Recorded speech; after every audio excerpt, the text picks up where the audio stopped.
Hello everybody, welcome to Xianxia DnD. I'm Casey, the DM, and today I'm an old uncle complaining about COVID because in Singapore we have now gone into our Phase 2 Heightened Alert Part 2, the sequel. Did I get that right? I'm not sure if I got that right, but anyway. Electric. Yes, and we are 2 weeks into National Day. We have no idea whether the National Day. We right now the signs are all that the National Parade is National Day Parade is still going to go on. But I think there's a lot of resistance against it, lah. But anyway, you didn't come here to hear that. You know, you came here to watch. We didn't. You know, well, we could spend 2 hours just complaining like old men, right? But no, you're here to watch our players get eaten by Jiangshi and fight 3 demons, right? So, without further ado, just to introduce the stream, because I just realized that I've never actually introduced the stream and people come in and watch and they have no idea what this is, right? We're a D&D campaign that is set in fantasy China, around the Southern Song Dynasty. And we are basically running this homebrew campaign to try and adapt 5e rules into a more East Asian style historical campaign with martial arts and hopping zombies and stuff from 80s Hong Kong, bad 80s Hong Kong movies and good 80s Hong Kong movies, mediocre 80s, but basically Hong Kong movies, right? So without further ado, let me introduce the players, or rather let the players introduce themselves. Rich? Okay, sure. My name is Richard. I'm playing Song Yifan, which is Elven Bladesinger. We are level 5, and he's a disciple of Wudang clan. Met the party, and we are adventuring. We are now in an arc heading towards Luoyang to discover more background of the next person that's going to introduce himself. Nice alley. So nice. Hi, Nick. Nice alley. Yeah, that will be Nick. Okay, hi, I'm Nick, and I'm playing Amu. Also nowadays apparently known by some people as well. He's a wanderer. I'm trying to find out more about his family background, which he didn't know because he was brought up an orphan. He's functionally a paladin, and he seems to have discovered that he's got some kind of divine purpose. But right now, I don't really know anything about that. That's not the case, and I'll find out eventually as the story goes on. Yeah. You may have a divine purpose, you may also have delusions of grandeur. You're not sure. It's true. It could very well be just like you're just deluding yourself, all of this is just a cosmic joke. All coincidence. My powers have come from somewhere. Yeah. Okay, moving on. I think Nick's in line is Renzus. Hello, my name is Renzus. I'm playing Kukang, a former bandit, on a road to redemption through violence. Redemption through violence is the best kind of redemption ever, right? Glory to the blood for the blood god, skull for the skull's throne. Got voucher this redemption. Oh, you saw the You walk into the Jade Palace in heaven with this little piece of paper that says this entitles you to 1 times redemption. Yeah. That's precisely what I'm looking for. Hey, next one up is Shao. Hi, hello, I'm Shao. I'm playing Genasi Monk, who's kind of like a level 5, 4 levels of monk, 1 level of cleric, Kena domain, kind of a religious mystic / pilgrim, traveling through the lands and solving. Actually, not really solving, just investigating mysteries. Solving mysteries is like a bit too applied, lah. We just find out stuff and things happen. And right now, I'm trying to figure out whether this is a cosmic joke that is cruel or a cosmic joke that is less cruel. So I'm playing Cang Tian, also known as Mazat. It's basically a 波斯人, one of the Persians, the Iranians that came over to China during the spread Buddhism in China during the early parts of the Han Dynasty. So that's the lineage of Cang Tian's character. It's a Buddhist missionary from Central Asia. So yeah, that's us. Right, so I'm just going to point out that this group is not so good at turning balls of wool into sweaters, but they are very good at turning sweaters into balls of wool. So, in this particular respect, they're like, oh, let's find this, let's pull this track, let's keep pulling. Then like five games later, no sweater. Anyway, do you want to do a recap, Shao? Okay, sure. For last sesh, is it? For last session, I mean the season 2 arc. Okay, so basically, kind of like last season. I mean, well, actually, that was the last session was basically when we ended the previous season. So, what was season 1 about? So you can catch the backlog on YouTube. And what season 1 was about was basically how our characters all got together to do different things, and it culminated in it kind of like started and ended the season with implications of a fire god going free from his millennial long imprisonment after loyal service. Like it's very telling of working in any East Asian bureaucracy. It's like, you work very hard, then people still fuck you over, and then you're the bad guy. So anyway, this fire god is understandably not happy. Comes up and his unhappiness has pretty spread to all other fire elementals, because fire elementals around the cosmos seem to be losing a bit of their senses and are now jaded, unhappy, and wish to burninate things. So we stop fire elementals and dragon things from burninating a bunch of spider people, and we've made an alliance with this spider people and the city of Loyang, which traditionally look like enemies that will kill each other, but because we managed to broker a better understanding, we managed to end season 1 on a rather peaceful arc. Yeah. So season 2 begins with us trying to get over to a city to find out whether the delusions of grandeur of Amu are delusions of grandeur or actually the beckonings of destiny. Along the way, we met a Dompier half Jiangshi girl who is a budding necromancer, hoping to bring the undead corpses of Chinese zombie vampire things, hop vampires, back home safely to the corpses. In Chinese religion, there's this belief that if you don't get your corpse into a proper home, then later the corpse is like, hey man, where am I supposed to go? And it starts walking around. So her job is that she walks them first before they walk themselves. So along the way, we found this necromancer girl, and she was going to be in a lot of trouble because she may be a prodigy, she may be supernaturally gifted, but she also kind of didn't notice that her undead was slipping, and so we managed to help her out. Now we're traveling together. We are now en route over to the same city because she's delivering this undead to the same city we're headed to. And along the way, we went to this inn with a big tree demon in it, and we're getting ready to engage the tree demon. And then the tree demon turns out to actually be possibly somebody we met before, a tree spirit that we've fought before in season 1 to get the flame imperishable, or to get information about flame imperishable. And so that's where we ended off last session. Right, and with that, I have not done this in a while, so let me just do this now. You start the game with a flashback.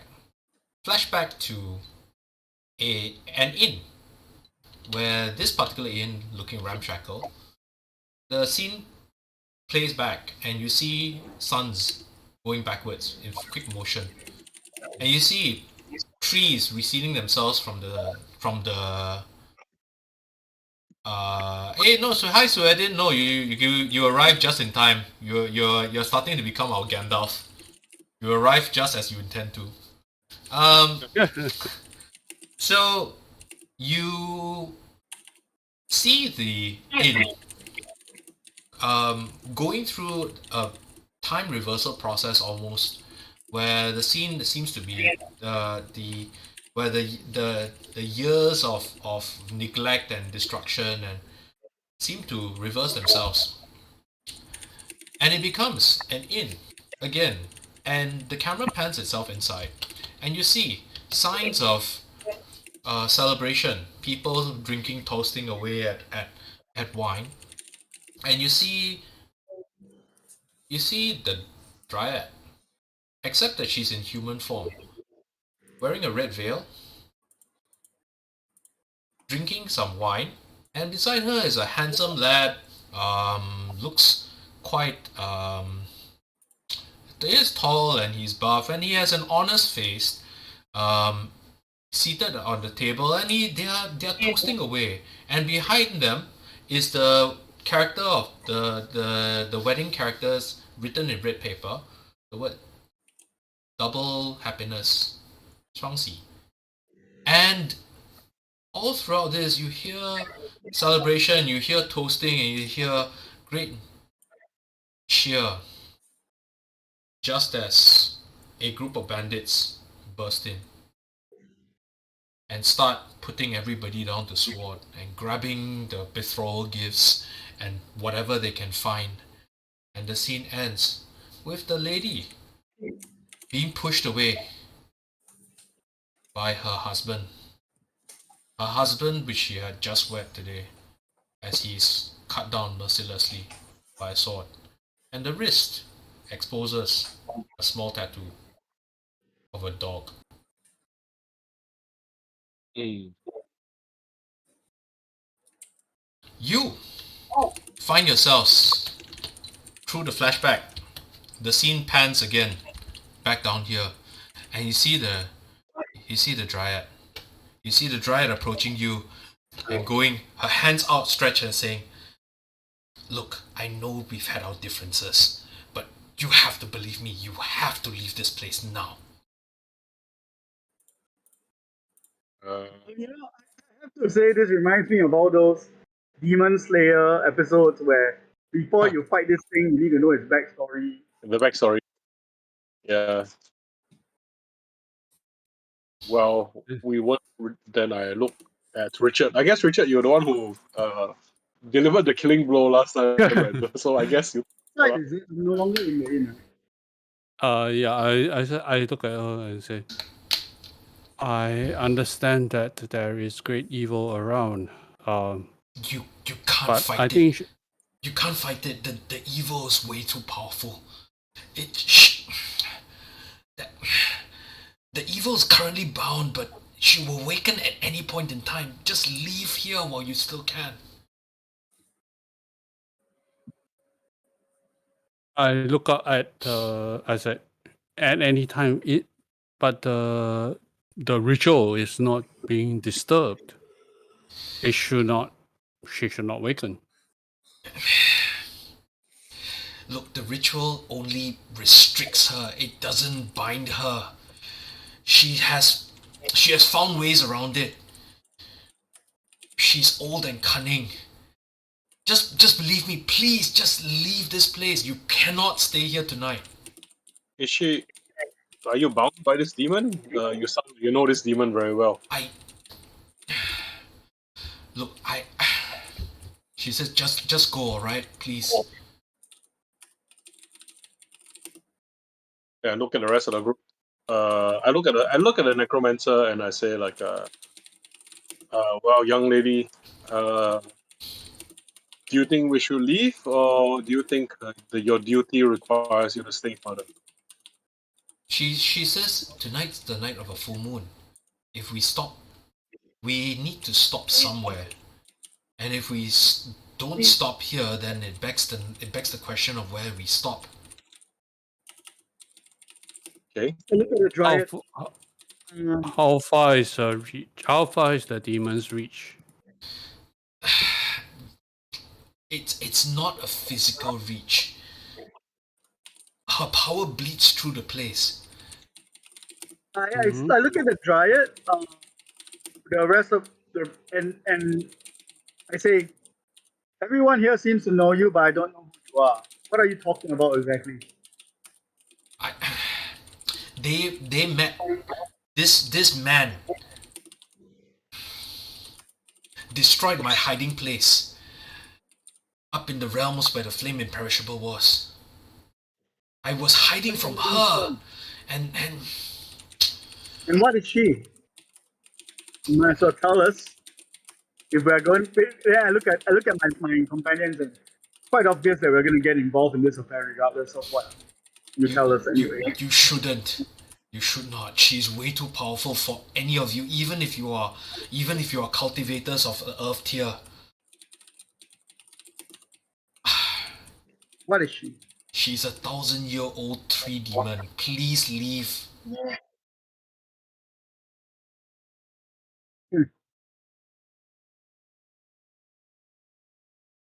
I look at Cang Tian and I- since they know the dryad, right? And I say, your call. Okay. Well, you say we had our differences. That's true. Why don't you leave with us then? I I can't. think she goes back in her control. Is it not?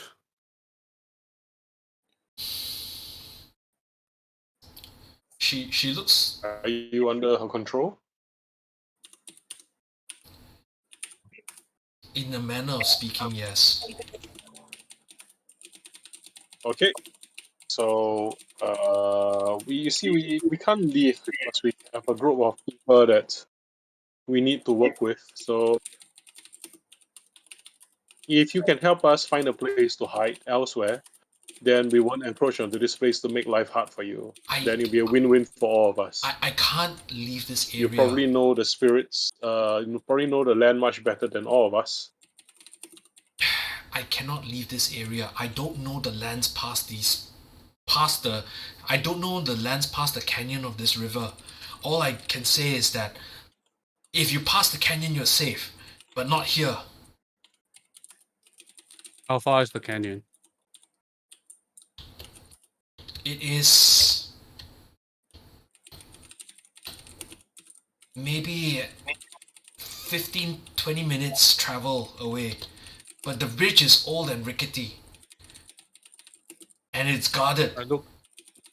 It is guarded by evil spirits, servants of the resentful spirits bound by the tree spirit, the ones that have died here, the ones that were entrapped here. You may have some difficulty crossing, but it's still better than having to face the tree demon. That's suicide. I guess we have no choice. I look at Cang Tian. I think we should make haste. She says, "Go before the sun sets. Then all will be lost." Do we have before the sunset? Shao just dropped off. Yes. Okay. What time before the sunset? The tree demon will wake up. It'll take you about 15 minutes to get there. The sun sets in about an hour. Okay. I look at Xiaoling. Let's go.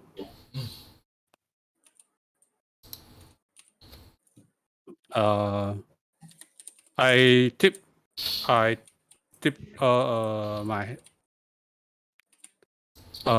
kind of a salute towards her and ask her to leave, and then as we move down the street. Okay. And with that, With the dryad, right? With the dryad, could I have done an insight? yeah, sure, go ahead. Because while she was talking to Cang Tian and Yifan, I would actually be observing her body language. Okay, sure. Maybe Yon seems to be taking a while to load. Yeah. A bit laggy. I'm on. Are you using Chrome? Yeah. I think the Switch to Firefox. I think the entire of Singapore, just saying, right, I think the entire of Singapore is lagging right now because everybody's at home and online. 110. How much? 10. 10, is it? Well, first of all, she has a very nice body. She's very, very nice. She's easy on the eye. The second thing that you realize is that she doesn't seem to be lying. In fact, she's definitely hiding something. She's not telling you the full information. But for what she has told you, is essentially true. So as we walk off towards the canyon, Hey, Chris, how are you? Is this Chris or Sylvie? Hey. Okay, sorry, Yeah. Nick, you were saying? So I tell you, Fan, your friend wasn't telling us the entire truth. I mean, she was mostly true, but she's definitely hiding something from us. She's not telling the entire truth for fear that she might be breaching gaze. We don't know. So, with whichever way it is, I believe it is our best interest to leave this area as quickly as possible. But be wary of the vengeful spirits that the Dryad has mentioned. I look at Kugang and Amu. I suggest. I kept on the back and you say, "Let's go." Yeah, we move forward. I suggest as you move forward, I suggest you take the front. Okay. Okay, As I trail off. So let me just replace all of reposition all of y'all at the mouth of the rickety bridge at the canyon. Okay, just give me a moment. And we make our way away from Xianxia and Lao Lao. of course.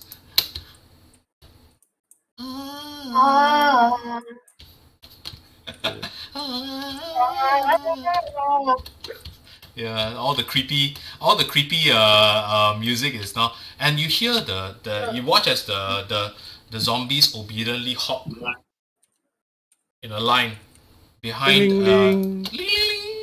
Oh. No, I'm sorry. It's not Xiaoqian and not Lao Lao.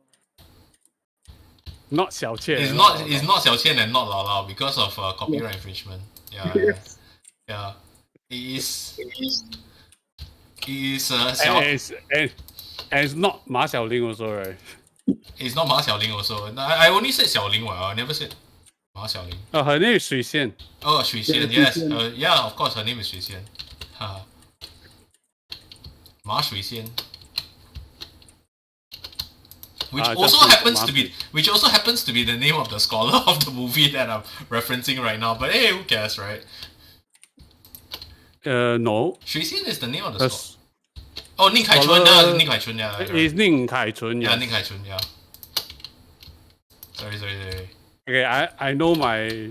Yeah, sorry. I know my Chinese ghost story and my... Yeah. I have a date with a vampire. Yeah, you know your bad Hong Kong movies. Okay. I think our Chinese ghost story was it by Xiao? Sorry? Chinese ghost story? Yeah. It's Chinese ghost story. The Lao Lao is a tree demon and the Dryad is supposed to be a ghost. But... And with that, you hear this, right? You hear the wind start blowing through the castle. I assume Shao is on auto follow. Through the castle, not the castle. Yeah, Shao's on auto follow for the now. He's trying to reconnect. He has a power outage.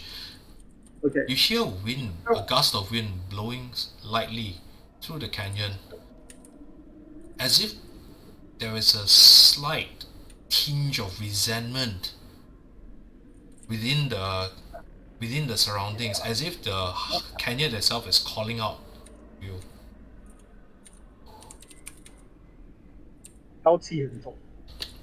Yes. This is creepy.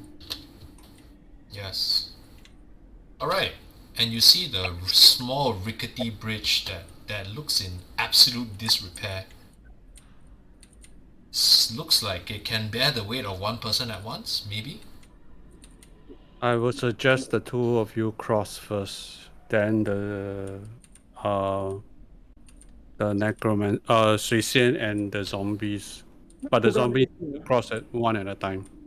I look at Shui Xian. Are you able to? I can control the zombies sufficiently that they should be able to cross, but they have to cross all as a group. So I will go last. I will not cause you to be in trouble because of me. No, if the bridge collapses, then we are all dead. I will go last. Wukang, what's your AC? Not high. Okay, then Amu will go first. Okay. Amu, as you're approaching here, you feel a pain right here, right between your eyebrows. The divine sense of Okay, and with that, I do the motion, the whole couple of hand signals and opening a third eye thing. Okay. No problems. Let me just toggle a few visibility-ish things. Are you playing a new toy? Yes, I am. Why? Actually, these kind of visibility layers on most of these kinds of apps. Yeah, there are lah. But it takes a while. And you watch as the area around you, right, just suddenly turns into a creepy miasma of evil energy. I look back at them. And they see all of this as well. The minute you open your third heavenly eye, right, you see this area suddenly look like incredibly. You see swirls of green necrotic energy go around. You hear the wind is blowing, and it's not the wind. It's the groans of resentful spirits swirling through the canyon, and you start seeing what looks like a petrified mix of a lion and with bat wings and a scorpion tail. It looks like it's been gelled or amalgamated together by some unholy process. Slowly flap their wings. Wait, how many of them? You only see 2 so far. And what are they? Do they notice me? They are flapping their wings, almost in warning, and they have seen you, but they are not acting. I call out to them. Okay, what do you say? I'm going to speak in a little bit. It's quite unlikely that they will understand Celestial, right? You never know lah. I mean, this could totally be a heavenly scene. I mean, you could try a lot lah. I mean, I speak in Celestial and I say, Guardians of the past, we ask your permission for passage. you hear a response from one of them, and the response sounds like a child, overlain with an old grandfather, overlain with a young lady. That really strange triple harmonic is incredibly grating on your nerves, and you hear, "No one passes without the permission of Lao Lao." I see. Not Lao Lao. Oh, not Lao Lao, sorry. You're right. Because copyright infringement. It's okay lah. Hong Kong, they don't care one. It's true. Hey, those guys ripped off Street Fighter. There's a really freaking epic movie in Hong Kong that was the Hong Kong parody of Street Fighter. It was awesome. Anyway, Future Cops, yeah. Yeah, Future Cops. That's right. They may have a movie franchise called Ip Man, but they're not very big on IP, man. Okay, so you are not permitted to pass without the permission of Lao Lao. I turn to the party and I say, well, apparently we need the permission of Lao Lao, who I assume is the tree spirit. So, are we asking for permission? Or are we crossing? We are definitely crossing because if you ask any permission from Lao Lao, will end up being eaten by Lao Lao. No, you know she could be like, you know, not hungry and only eat one of you. It's totally legit. It's super nice and Yeah, she could be like in a good mood today, you know. It's like, just wanting to play mahjong. yeah, just, you know, like take 3 of you to play mahjong one session for like 6,000 years and that's it. I turn to them and say, Honorable Guardians of the Passage, I am here to tell you that we are crossing. We are not asking. Okay, to which the response is simply, yeah, because Shok Sendiri, right? They are speaking in Celestial, is it?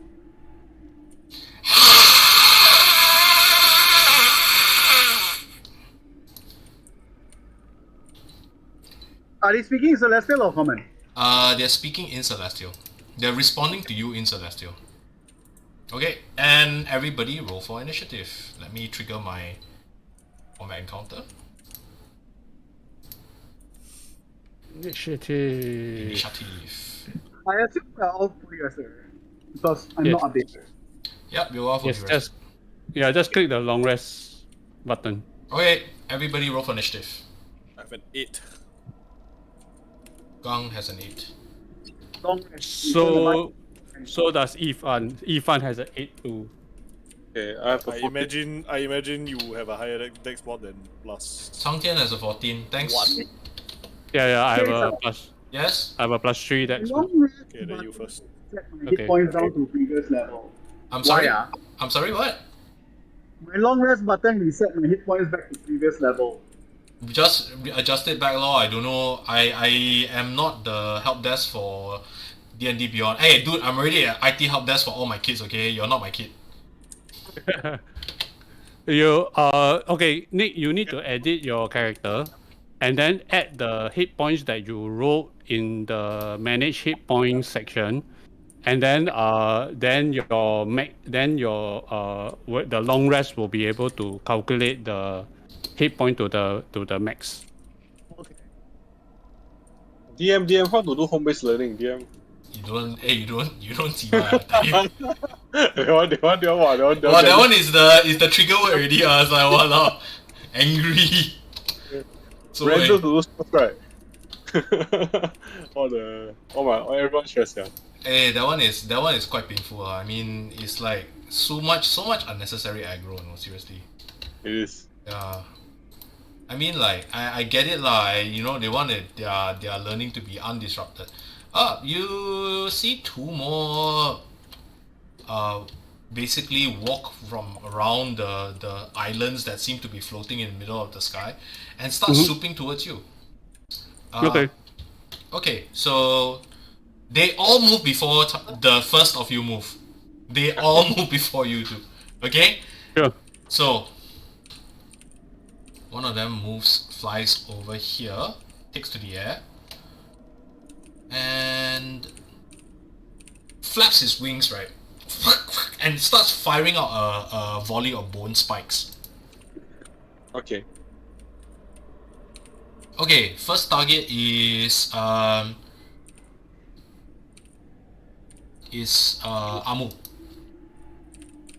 Is Amu on the bridge already, or is he still No, on the? you're still on the edge of the bridge. Does a 21 hit? Yes, of course. Okay. It's a 21 hit. okay. You take 4 points of damage as bone spikes pierce into your side, and you hit 1, 2, 3. And it burns with a weird sort of cold to it. Fall. Mm-hmm. Second one is flying, ascending, and flying close.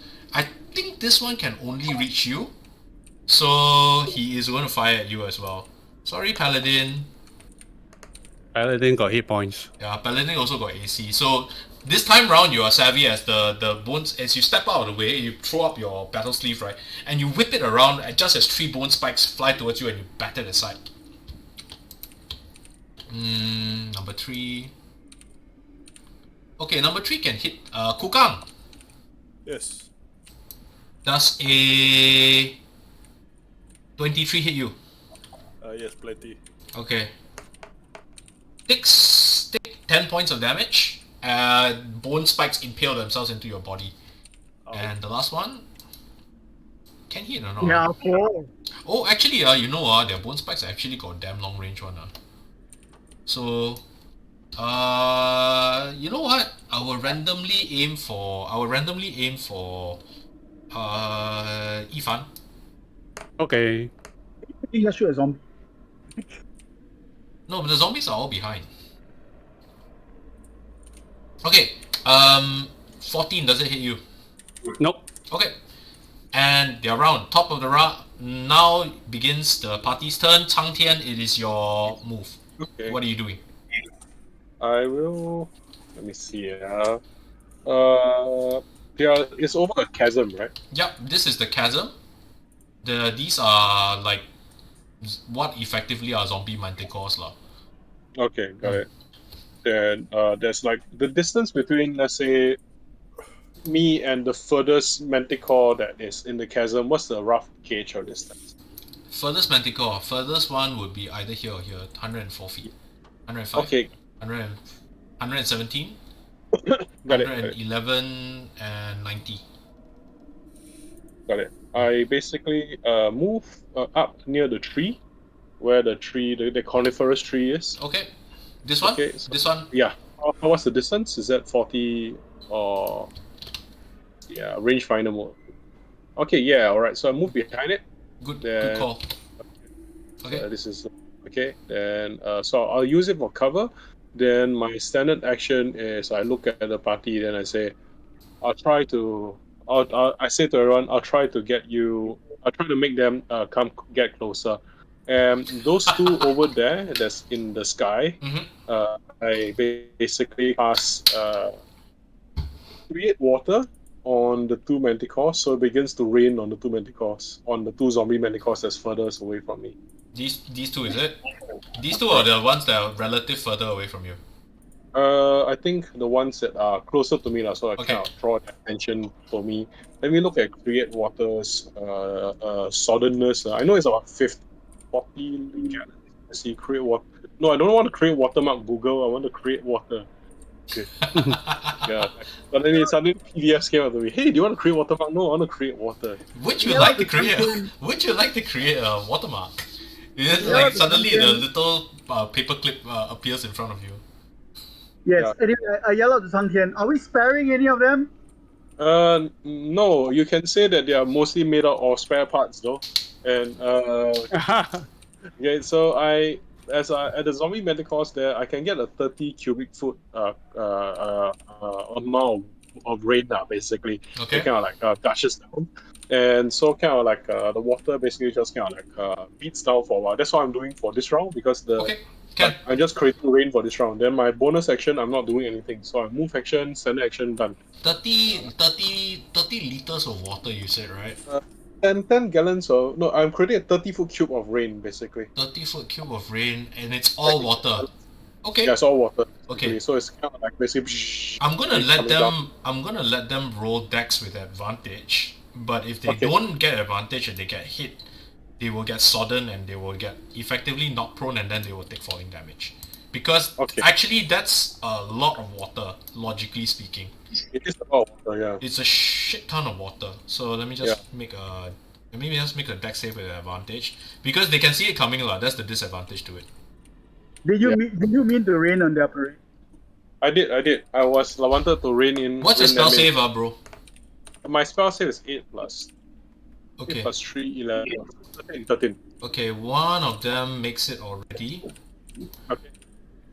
This already, I think, is already better than what you've expected, lah.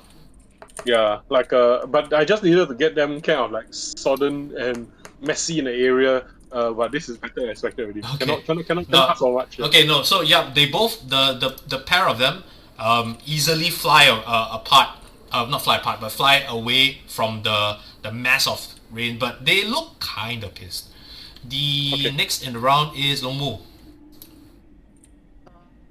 Doesn't matter whether they're there's giant cats or zombie cats. All cats hate water, right? Yeah, I wish to move forward to one of them and grappling strike one towards me. How do I go about that? I Okay. just say grapple. It's in the magic word. 30. Okay, I'm making a guess. 30. Okay, if you take your bonus action, Yes. you can do triple your jump, which is 90 feet, and this is 73 feet. So the nearest guy you can probably do this. You can probably reach this guy. You can probably reach this guy. You give me a good enough athletics check, you can probably get this guy.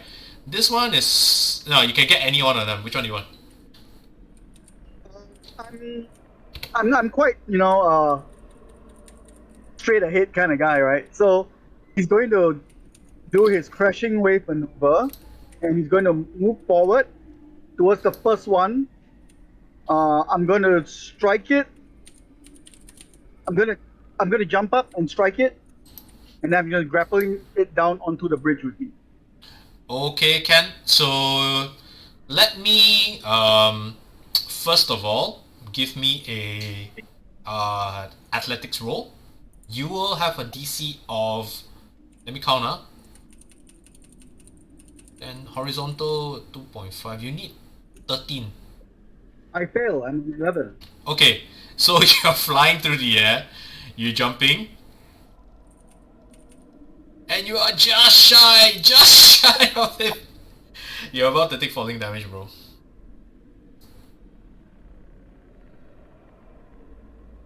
However, Sorry?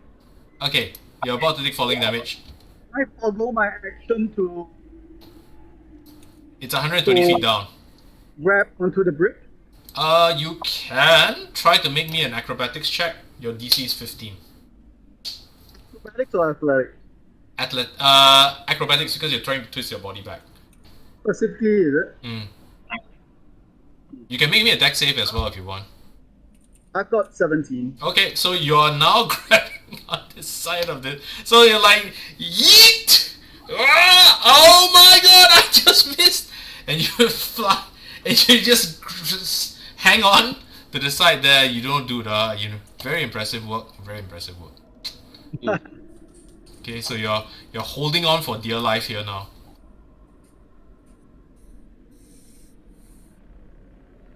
Okay, next in the round is that was good. That was highly entertaining. Kukang, Okay. it is your turn. Should be, Okay, it should be Yifan. yeah, should be Yifan. He's the Yeah. next side of mine. Wait, I check. Because we both rolled 8, but he's on +3. I'm on +1. Okay, Ken, no problems. Okay. I don't know how to change this, but okay. Ifan, your turn. Mine, it's okay. How close are they? Roughly, how close are the three zombie manticores to each other? That's a very good question. I know. Why don't I just do this? Your fireball's 30 feet, right? I think so. Hold on. Well, Fireball is 30 feet radius or 30 foot diameter? 20-foot diameter radius. 20 foot radius, okay. You can catch any two of them, probably. Yeah, I know, right? This is like, yay, got Nick! Ah. Okay. Ivan inscribes the a rune for Qiu. Fireball, literally. Which two do you want to get? Because one of them, if you get one of them, you might actually accidentally hit. Hit the two that is. You That can probably is- get me without hitting me. You won't be able to do it. I only You- can hit the two that is sodden by the create water. That is true. Okay, so you. Oh, is it? Yeah. Without hitting Nick. Okay, that's fine. So Okay. Dex save of Gopnik is the universal language for fireball. Dex 14 DC save. Okay, Dex 14 DC For save fireball. against. Roll the damage first, though, bro. Okay, one fails. 14, right? One succeeds. Okay. Okay. 35 for the fail. 17 for the. Is it 17 or 18? 17 for the. Round down damage. Damage rounds down. Yeah. 17 for the success. So one is a small pea of fire reaches out from his hand, right? And it launches itself out. And it reaches it. And just hear a soundless explosion as a gout of flame just engulfs the two sodden manticores, and you hear a sound of what sounds like 1,000 people screaming at once. Okay. And Kukang, it is your turn. I mean, not much the barbarian can do when things are flying, sadly. You can do what Nick tried to do. Okay, I will. Is he? So Nick is hanging on to the side of the bridge. Yeah, he is hanging on the side of the bridge. Okay. How far? Where am I? You're here. You're here. Yeah. I'm trying to decide whether it's more practical for things to try to come and help me out. Yeah, how come I does cannot? 40 feet reach Nick? Let 40 me feet check. of movement. Nope. No. Nope. Hey, hang on. You can reach him if you use your Qing Gong, which uses your bonus action, and then you can. So the bonus action to light foot. So I move 80. Mm. So I'll try to reach. Can. Am I just off though? Yeah. Okay lah. I would say you can reach here ish lah. I'm going to be a bit generous lah. Okay. Yeah, So I'll it's go there just and, 3 feet. Yeah. Use my action to pull him up. Okay. Up. This is no time to be hanging around, boy. I just Pull him accidentally off the dropped him off the. You know what? Maybe I should just enable flying for everyone just in case. Wait. I actually dropped you off the bridge just now by accident. Okay, Ken. So you are now rescued. Fireball. You are now rescued. I'm gonna enable flying for everyone for the time being. Okay. Richard, Yes. how much do you take on fireball? 30 something. 30, one is 35 and the other is 17. But you didn't take any. He fireballed the other two. Yeah, and that's still up, is it? And they're still up, yes. Yep. Hmm.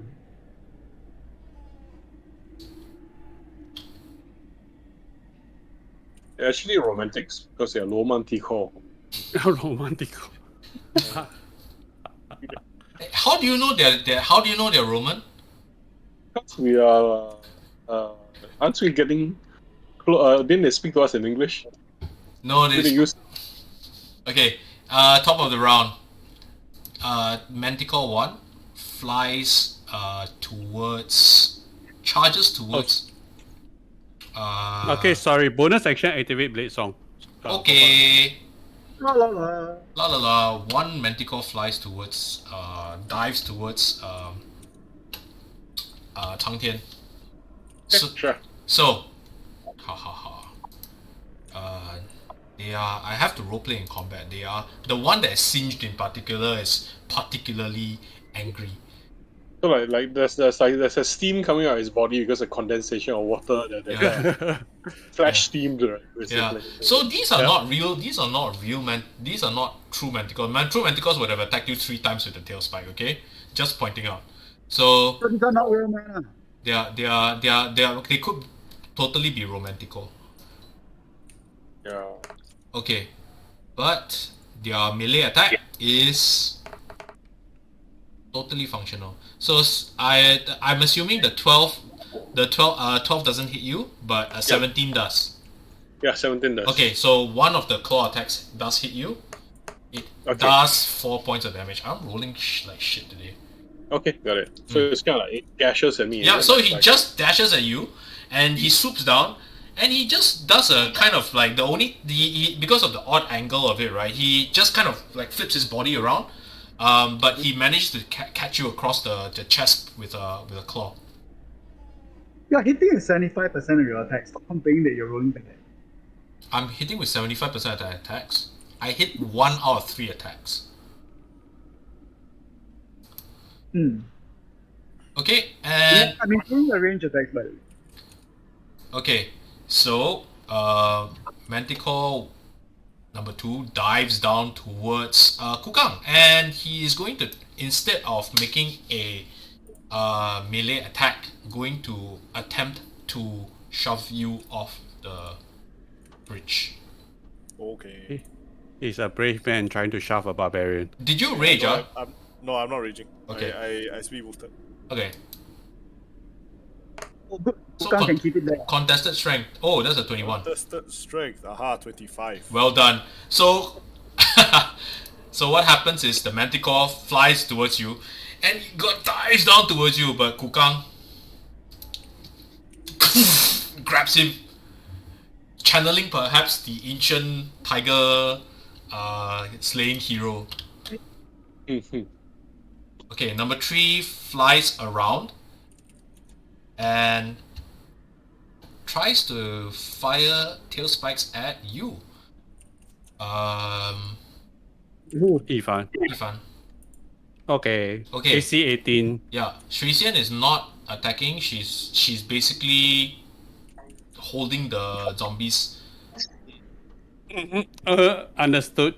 Yeah, I mean, you know, if she starts doing stuff, then you know you might have a two-way battle, lah. Yeah. Okay. Please don't attack her. We don't want concentration check.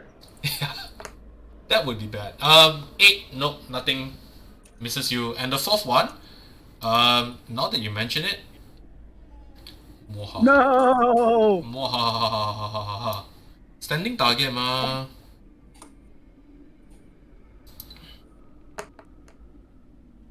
Misses. Mrs. Shuixian as bone arrows stop just at her chest and they just fall down harmless. Do you recognize this effect? Yifan. You've used it. You've used it before. No. Mage Okay. armor. Mage armor. Yeah. I tell Shuixian, get behind cover. I will hold the fort here. She nods and takes an out of turn action. And she gets down there, but leaving her zombie buddies hoppeting. Okay. If Cang Tian, it's your turn. Okay, got it. So the critter in front of me is kind of like looks a bit pissed off at me. Right? Oh, he's very pissed off. He's snarling. Do you need me to use the filter again? Do you want me to use the filter again? It's okay lah. Like later our lag occurs again. The power of the internet, sir. Yeah. I think I should just not play around with the filter as much as possible today. I just like, okay. I think tonight is the night of great internet outage, right? Yeah. So what I do is actually try to basically kind of is there any bone spikes from the Manticore's tail and stuff like on the ground or anything like a not where you are. Where you previously were, there were a couple of bone spikes because they would hit you. Oh wait, you have one on your side unless you pulled it out. Okay, so I kind of use my item interaction action to pick it up and I tap along it and kind of like using the ogre power 19 strength kind of like just leave very small indents kind of like crap inside there and turn it into a makeshift bone flute of sorts, right? Then I kind of like and so my stance is basically I cast shape water, but I sort of use the flute as that, right? And from the creature, because it's kind of like sodden in water that you got fireball. Yep. I'm using the water moisture and the blood from it, right, to shape it to basically because if you look at shape water, what it can do is that I can cause the water to form into simple shapes that animate at my direction. The change lasts for 1 hour. So they will sort of like shadow box and mimic my moves. So I'm just going to create a water shadow of myself, right? To basically self-stun water for the future. Okay? Then, why would I do that, right? Because it's cool. Because everybody always needs to have the ninja water effect. Right? Because just now Nick said this is a Demon Slayer episode, so we need to increase the budget for water expenditure.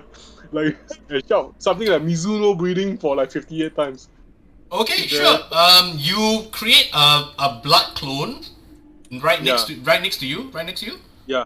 Okay. Correct.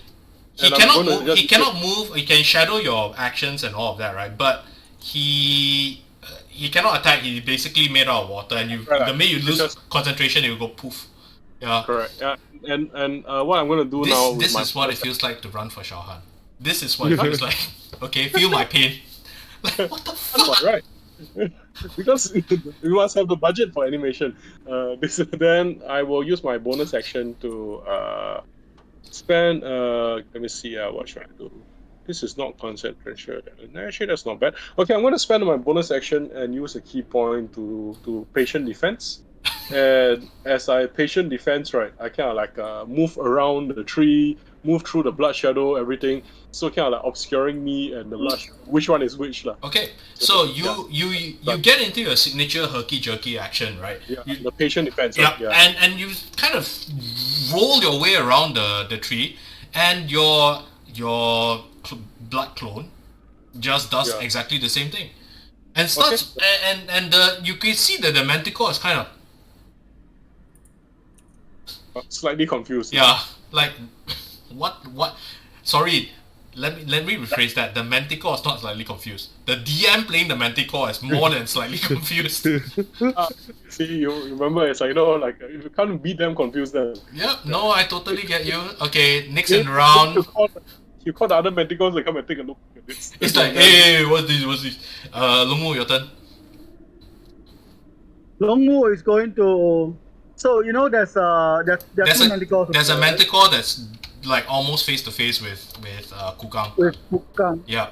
He basically wrestled it. He was trying to push him off the cliff. He basically rooted himself and stopped it dead in its tracks. I'm going to put the manticore between Kukang and himself. Put the manticore between Kukang and myself. Okay. Remember, you don't get flanked anymore. I'm just saying. Oh. I'm pointing out. Remember, you have to stunt. You need to describe. You may not get advantage for flank. You have to get advantage from stunting. Stunting. Yes. Yeah, that's why I set up. That's why I set up all these long, elaborate blood shadow stunts. Yeah. So that he can get advantage the next round. So that he can. Okay, the rock that's next to the other manticore. Actually, no, which one? This one or this one? Cang Tian's on the manticore, right? Cang Tian is on. There are two. First of all, now there are two Cang Tians, right? Because you didn't see what happened over there, right? Now there are two Cang Tians. One of them is like blood red, and there's one over here. There's one over here right in front of the bridge down here, and the other two seem to be just circling around, happily launching bolts at whoever, all in sundry. Mm-hmm. I mean, I'm doing this for one, you see, like Laughing Ghost influence, right? How far up is the manticore? Manticores are not that far up. They are maybe hovering about 10-20 feet above. Relative to ground, maybe about 10-20 feet above, yeah. One's kind of far from me. The other one? The other one is... Yes. God, ruler must abuse. 30 feet? You can totally Hail Mary. You can try again. You can try to grapple him again. Would you like to? Yeah, actually I would. Okay. I'm going to jump up there. I'm going to grapple the thing while in midair, and then I'm going to slam him against that rock, which I'm going to try to reach using light foot. Okay, you can probably do it. You have to eat an opportunity attack from the existing manticore though. Yeah, you can barely make it. Yeah. Sure, let's do that.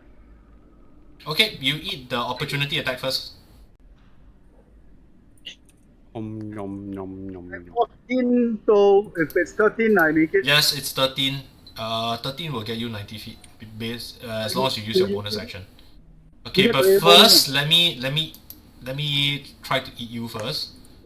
10 does not hit. So okay, you take a step. You take 2 steps. Your third step, you've already trod on air, but you've already channeled your chi down to the soles of your feet, and you leap. Please make a 2-hit roll. Do I get an advantage because I'm using lunging? Oh yeah, sure. Get an advantage for it since Since I think the Manticore really was not expecting this, even though everybody else was. Yes. Okay. Attack with the spear, right? Yeah. Yeah, with the spear. Which you can't ignite because you already used your bonus action. So you die. 15 and a 19. So a 19 hits. Yes, the 19 hits. Spear is D6, huh? Spear is D6 because you're using it one-handed. Yeah, that's the first attack. Okay. Yeah, it's D6, but you know, I kind of lose out 1 damage because instead of D8 plus 4, I'm getting D6 plus. Okay. So do I roll damage now? You're using grappling strike, right? Please remember to roll your extra die for the grapple. That's for the strike, the damage. Yeah, but let's see whether you establish the grapple first, because it's kind of important. Grappling strike auto grapple, I think. Yeah, it's auto grapple. Auto grapple. Then you have to roll the extra damage for the D8 for the superiority dice as well, right? If I remember correctly. So it's D8, D6, D8 plus 5. Yeah, D6, D8 plus 5. D6, D8. Yeah, you roll extra superiority dice for. I think D6. Yeah, D6. Yeah, D6 because he's not a battle master. He's actually the. Oh, D6, D6. Okay. Oh, sorry, D6. D6 plus 5. Yep. For the damage. Sorry, I keep forgetting that. No, you can only try to grapple on a bonus action, bro. So immediately after you hit a creature, you can expend 1 superiority dice and then try to grapple as a bonus action. Oh, okay. So if you don't make the attack, you can just do a normal grapple. That would be fine. Yeah. But you really use your bonus action to try and reach him. So I do a normal grapple, right? Yep, do a normal grapple. I mean, I still have my second attack, yeah. Yeah, sure, go ahead. So I'll do it as a normal grapple, lah. Okay, sure. I'm on 21. Okay, very well done. And he's grappled. So first take the 2d6 plus 5 points of damage. How much did he take? That is 10 without smite. Are you smiting? Yes. Okay. Please roll more damage.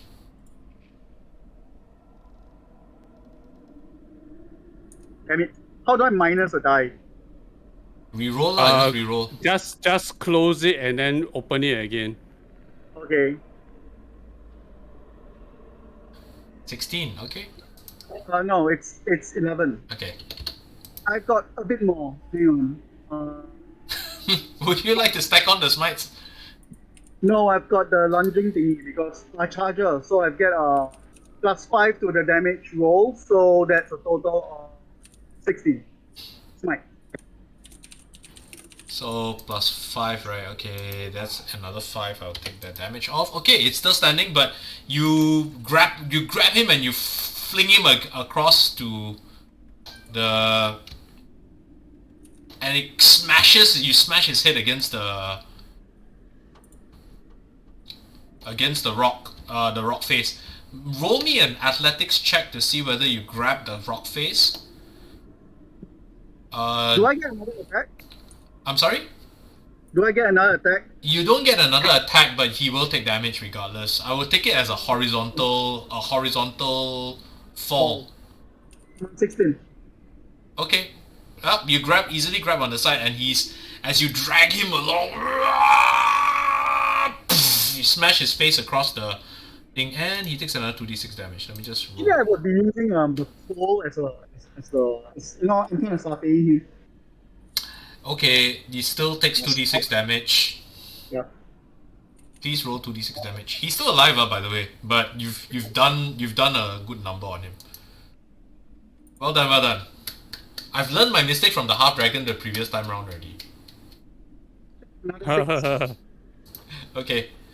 So I have to give you all much more difficult opponents. Much more difficult. Okay, it's Yifan's turn. Yifan, what are you doing? I am going to... You are here. The guy is here. The other guy is...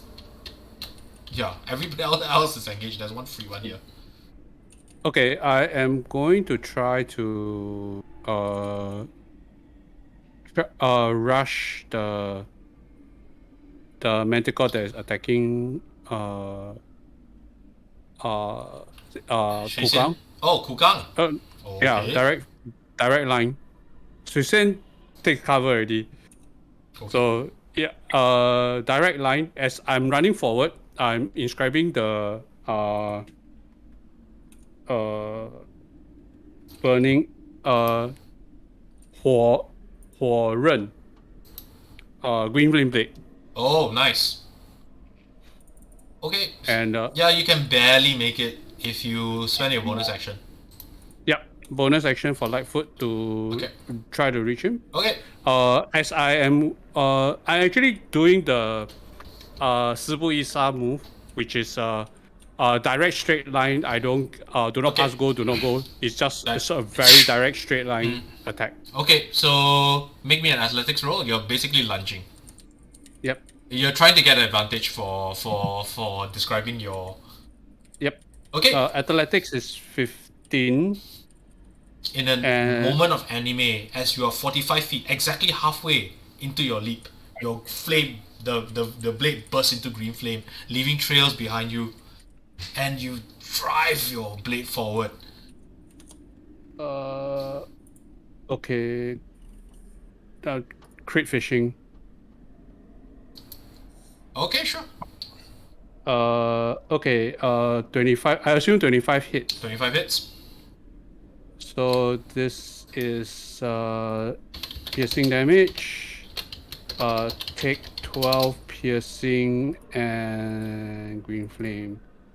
2 fire damage. Okay, still standing. Okay. Sorry, what's the total damage again? 12? 12 plus 2, so it's 14. Okay. And it is Kukang's turn. You drive your blade deep.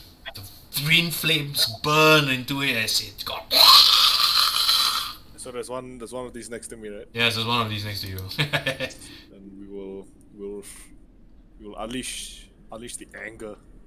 Angry! Yeah. Unleash the fucking fury.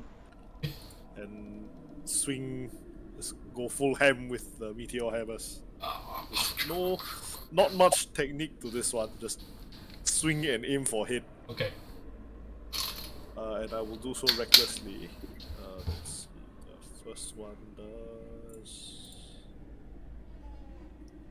The first one rolls 18 to hit. That hits? Question mark. Yeah, that hits. That definitely hits. Damage is 12. Wait, no, that's that need to add a rage 14. Barbarian no do love that. Okay, yes. Your Second first strike meteor hammer is- slams across the side of his head. The second strike is 19 to hit. So 19 that hits. The damage, I will re-roll the 2.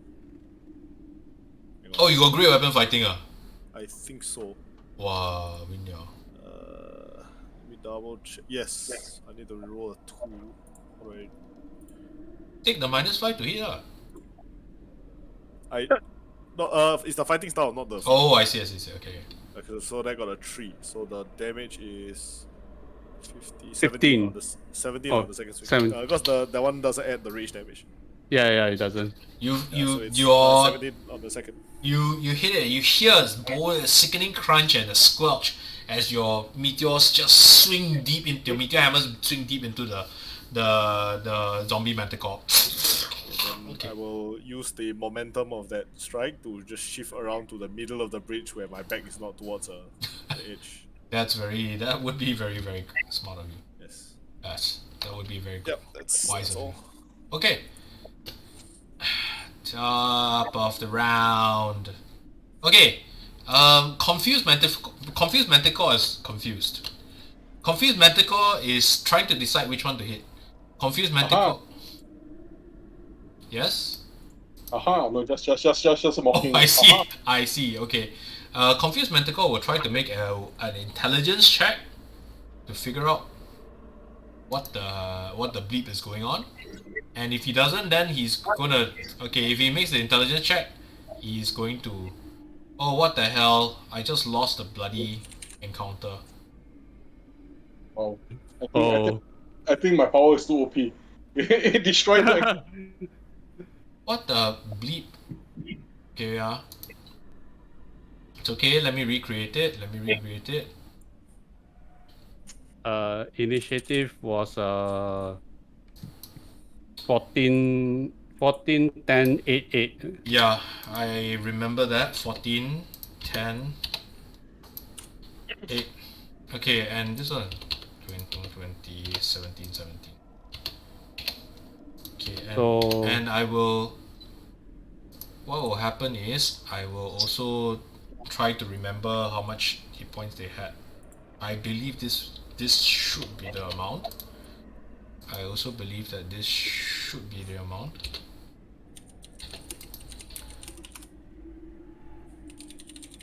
Yeah, and this one has only this amount left. And one of them is fresh. Yeah, I think the one that completely fresh.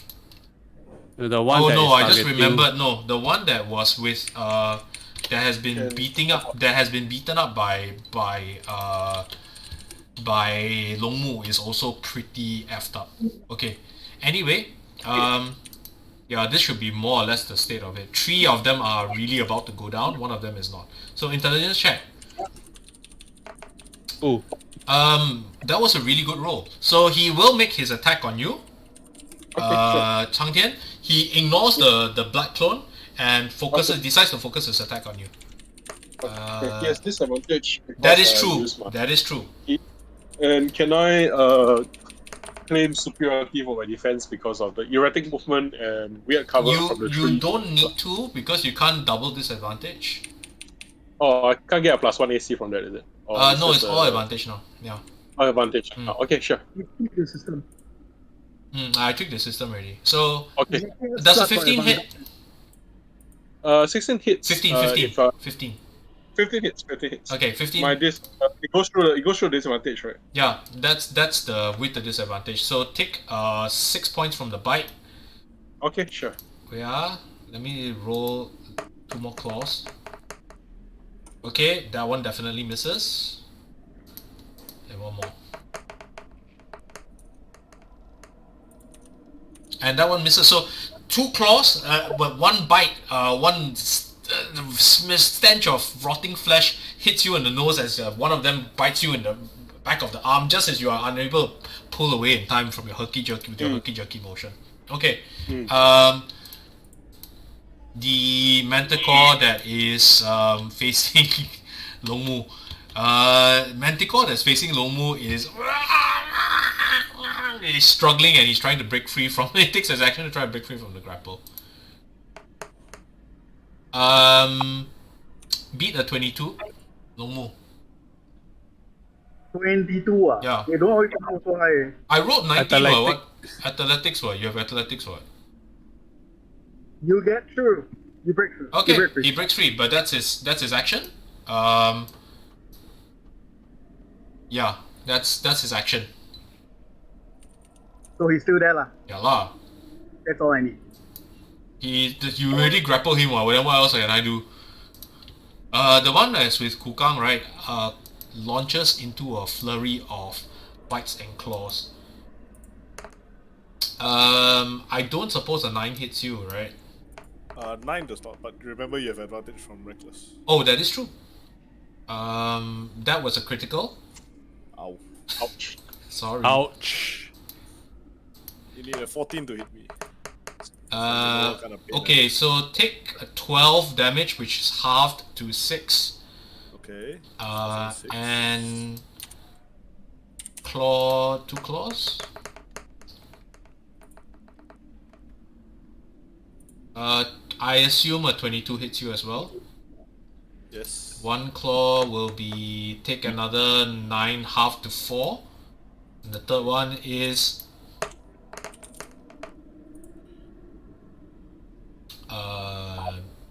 I suppose an 18 hits. Yes.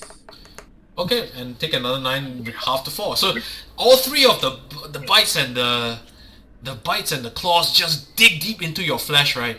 And you feel it. You feel the pain of it, and then you hear the dull thumping in your head and the blood rushing through and you just feel no pain. No, I do feel the pain, but I channel it into focus. Okay. Next in the round is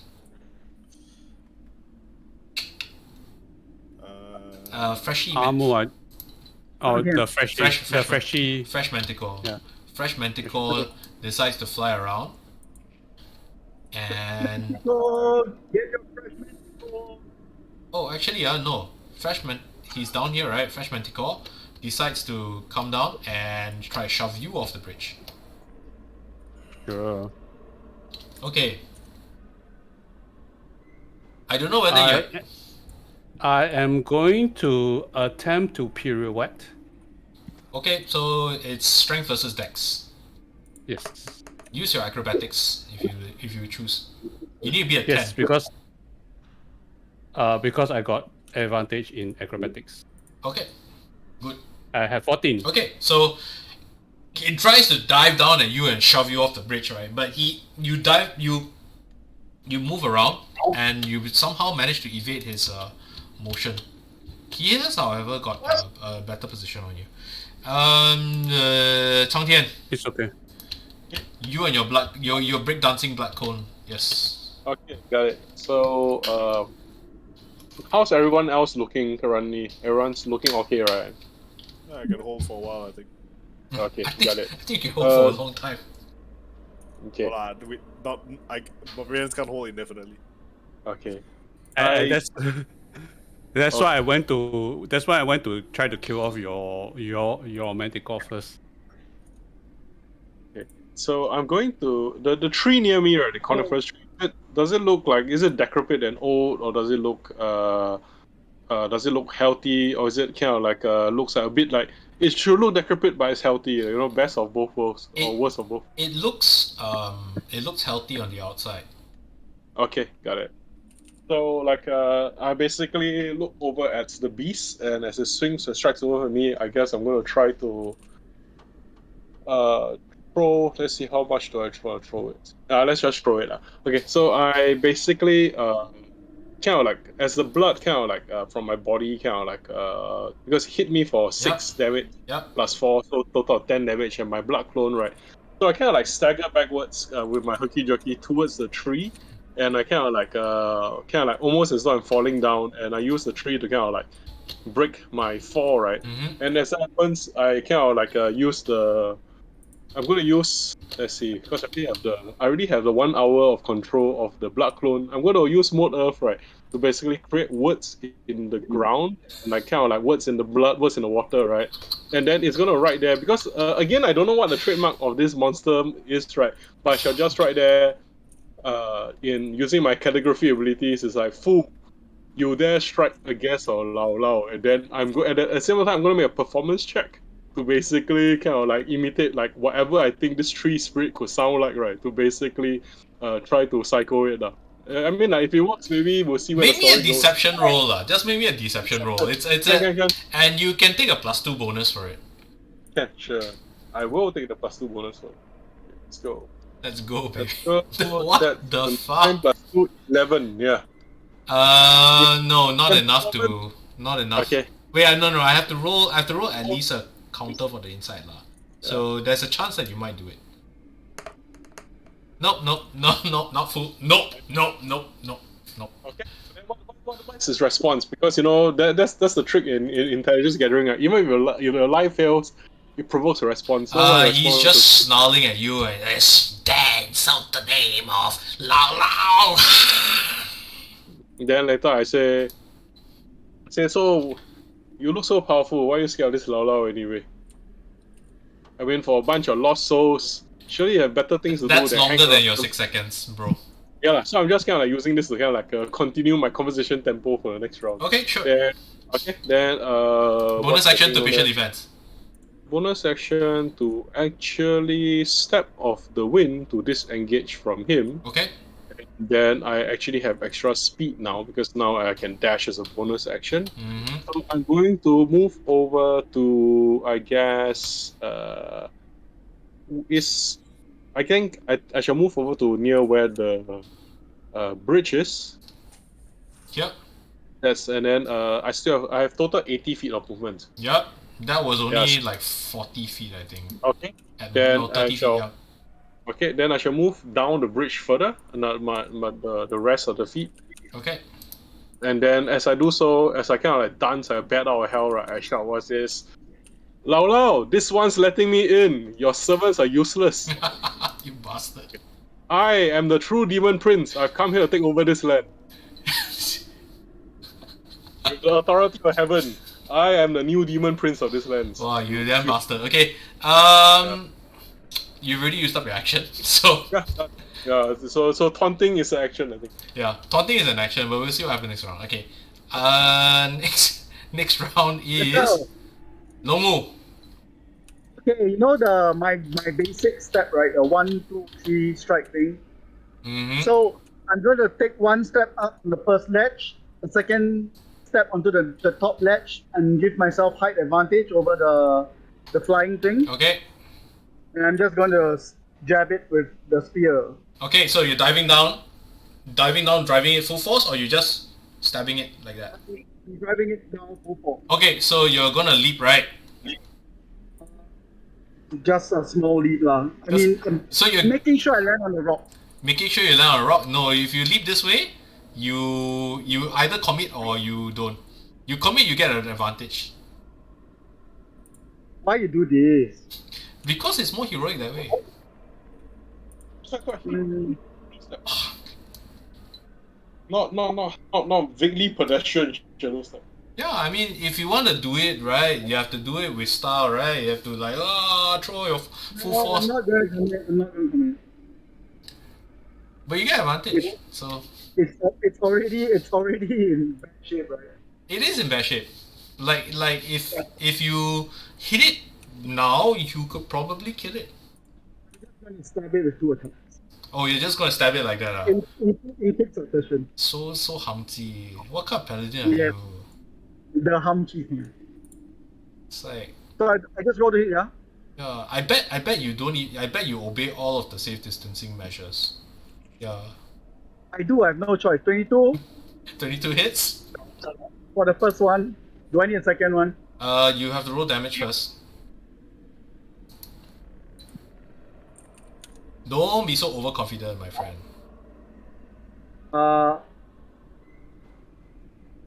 6 plus 8. 6 plus 8, 14. Okay, yeah, he's still up. Okay, then I try again. Yes. You could be striking with advantage, I'm just saying. Could be. You could be. Oh no, I might miss. I'm on 10. 10 misses. You would have hit if you had used the advantage. Let's prove that. No, I will roll 1. So Okay, so you would have fallen off the cliff then. Okay, so despite your furious stabbing, right, the Manticore is still holding on to dear life. Manticore number 3. Manticore number 3 is it should be my turn. oh, sorry, it is your It's the turn. Yeah, PC. it's the PC's turn. Yifan, it's your turn. Sorry. Yes. Okay. So I am going as the Manticore that was trying to shove me, passes me. I make a Tai Chi throw Okay. as I dodge him, and use his force and Okay. direct it towards the bridge. So you're shoving him. You're shoving him, or you're proning him. Proning him. I see. Very good. Well done. So This will hurt. acrobatics advantage. Let's go. My roll is 40. He rolled I need to buy a natural one. Okay. Okay. So guess Yes. what? One guy is here. 1, 2, 3. Fly toggle off. Okay. And you hear, And then I will turn towards the action as I'm turning around. I will inscribe the Lei Ren okay. booming blade, and I throw my blade towards the Manticore that's attacking Kukang, So and I damn stylish. Okay, make an attack roll. Is it advantage? No. Never mind. Take 21 hits, I assume. 21 hits. Take 10 and 10 piercing and 7 lightning damage, thunder damage. What? Okay, you drive your blade deep into the body of the zombie manticore. Again, you hear a humming sensation as you drive the blade with your Leyren sigils deep into it. Ah! Okay, and it is Kukang's turn. Kukang? You continue wailing on the manticore. Sure. It looks like it's on its last gasp. Attacking recklessly for 25. That hits. Rolling damage. Rerolling a 1. That's 3 and 3 and 2, 5. 5 plus 6, 11. Plus 2, It's dead. 13. Dead. Okay. Crunch. Crunch. You swirl your meteor hammer around and you smash it across the head, taking its entire jaw, and it slumps dead. Okay. After taking a brief moment to unceremoniously kick its body off a cliff. But the problem is the others are all the way over there, right? Like in the sky still. There's one over here, and there's one all the way over here. It's Yeah, okay. I guess. Attracted. You have a bonus action. You can probably your light foot will probably reach it. Yeah, so bonus action Lightfoot, move 80 feet to the one that's. This one. Does that involve a big jump? Yeah, of course it involves a big jump. Then Here, the other one. here or here. Either way, it involves a big jump. See, this one is 90 feet, thereabouts, give or take, right? This one is about 90. This one is about 70 feet.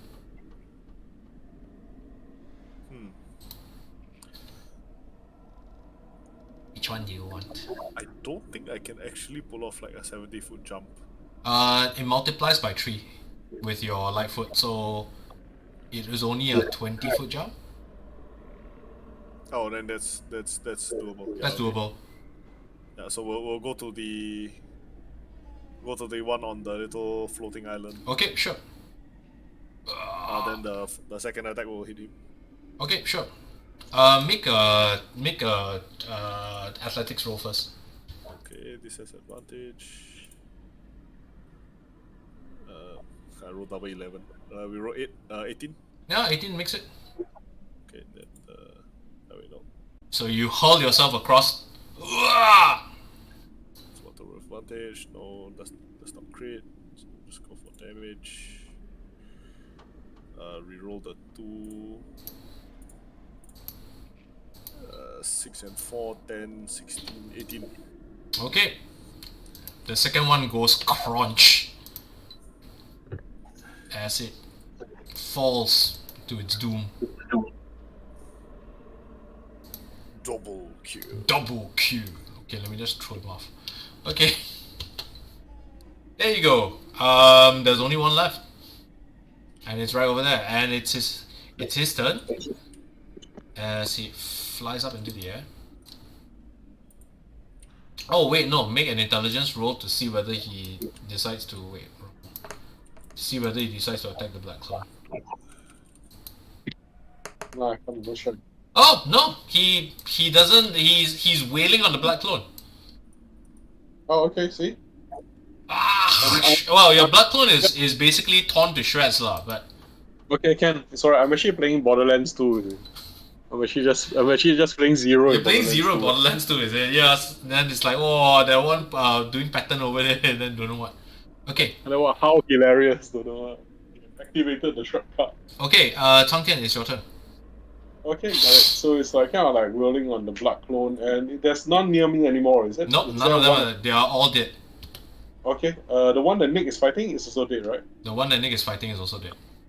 Okay, got it. Then Who kills still me? Kukang kills you. I see. Kukang, okay, not my I'm fault. not complaining. Not my fault. I'm not Yeah. complaining. I say to the team, I say, I think let's quickly make a move. I'm going to then. I look over at Sui Xian, right? How far away is Sui Xian behind? Shui Xian is not moving. She's hiding from the. She's hiding from From the the- manticore. Yeah. Okay.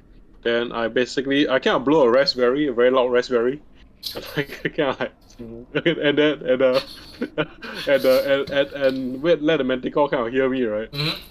And then basically I kind of like there's a hole under the bridge, right? There is a hole Like in the there's bridge. a gap in the bridge, right? Yep.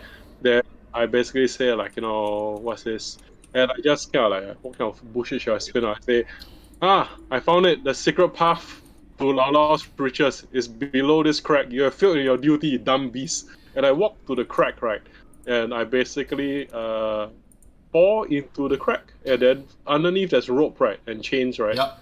So I kind of like, as I fall, I basically use my bonus action from the heroic shadow set and do the herky jerky. I kind of like stay under the place, right? And I'm gonna make a self roller. Okay, sure. And then I say, quickly, guys, quickly go.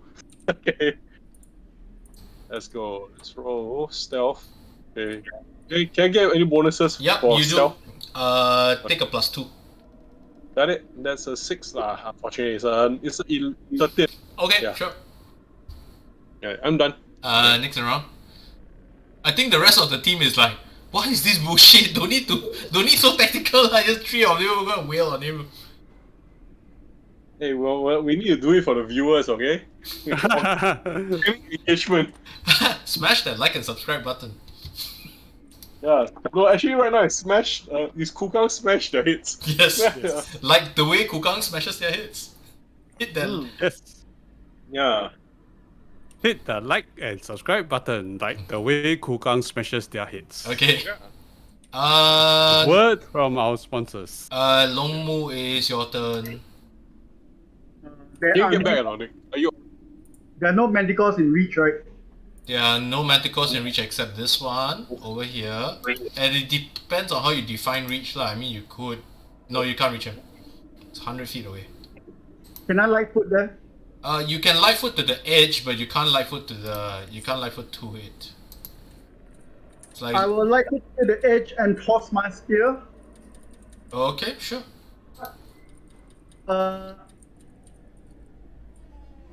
What is the reach of my spear? If I toss my spear, yeah, 20 I'll feet. Lightfoot. 20 feet, 1 engagement. Yeah. Bonus it's- action. Bonus action. Lightfoot to the edge. You make a athletics roll DC 13. I'll. 26. Okay, sure. You make it to the edge. Okay, and I am 4 squares away from it. Yeah, thereabouts. You can. Can I use my second grappling strike? Is that enough range? No, there isn't. Grappling strike is still a melee strike. So my only interaction is to spear it. Yes, the only interaction is the spirit. Yes, I will spear it. Alright, so you hit me baby one more time? The spear should be called Brittany. Yes. With only 1 attack because I don't have a second spear. And you can't smite because it's a range attack. 22. 22 hits.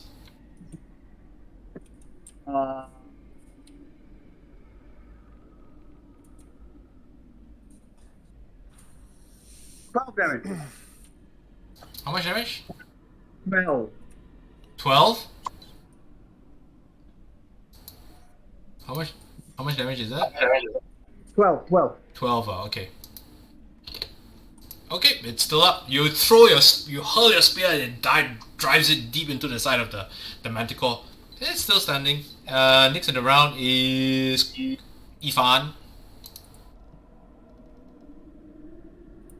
I am going to move towards the manticore, keeping. This one. Yep, that one. Okay. And let me see what's my range of that spell. I know. I think 120 feet is sufficient. Yeah, you can even fire it from here if you want. Yeah, so I'm going to inscribe the word 红火箭, which will be scorching ray. Okay. And I point as 3 bolts, as in fire bolts, like crossbow bolts, appear, and I fire. It strikes directly towards him. So like that lah. Yeah. So I assume that I don't have advantage, so I'm just going to make 3. Yep. Please do. See. 14 hits. 7 misses. 7 misses. 9 misses. Yep. That sucks. So take 11 points of fire damage. Okay. Still standing. He ducks behind one of them, dodges the second one, but the third one just hits it square across the body. Kukang, your turn. What? There's one manticore left, right? There's one manticore left. Is here. You can't reach within melee range this round. You can reach the ledge, the end of the ledge, with a DC 13 check.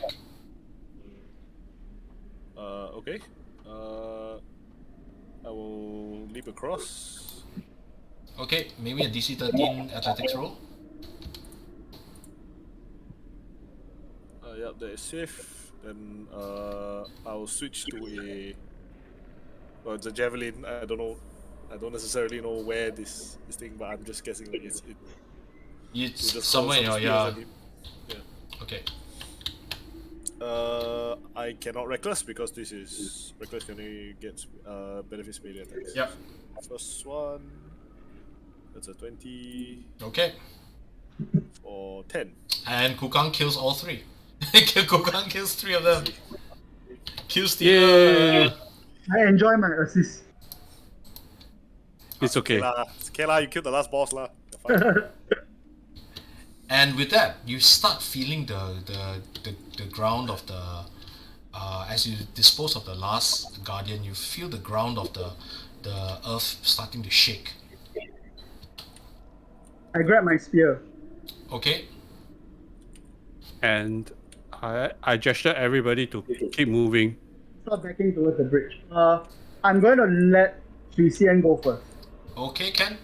Trician. I say, Xiaomei, move faster. I'm going to. She runs. I'm going to cross as fast as she can across this, right? And the line of zombies trail after her. To the timing of the Yifan's going to move. Yifan's going to move across to the cavern, to the other side, as quickly as possible. Yifan is on the bridge at the same time as I'm already at the bridge. Oh, I see. I'm already on the bridge, okay. right? So you light float across lah, basically. I light float across, yeah. Okay, sure. Case, I'm going to, because I'm kind of like hiding under the bridge, right? Yep. I'm going to basically just use earth and water cantrips to basically stabilize where the holes are so that Xian or the zombies don't fall in. Okay, can do. So, with that, you... Bridge construction minigame. There will be a chocobo minigame. Okay, and with that, we will close off this scene. As you get across, once you get across, the ground stops hissing, and the air starts turning back to what it was. And from this side of the, it just looks dark. As what I'm assuming Cang Tian is doing is opens the earth as he finds a small package of what look like roots, healthy for the cultivation. thanks Suedin, and you bury the zombies for the night. Okay.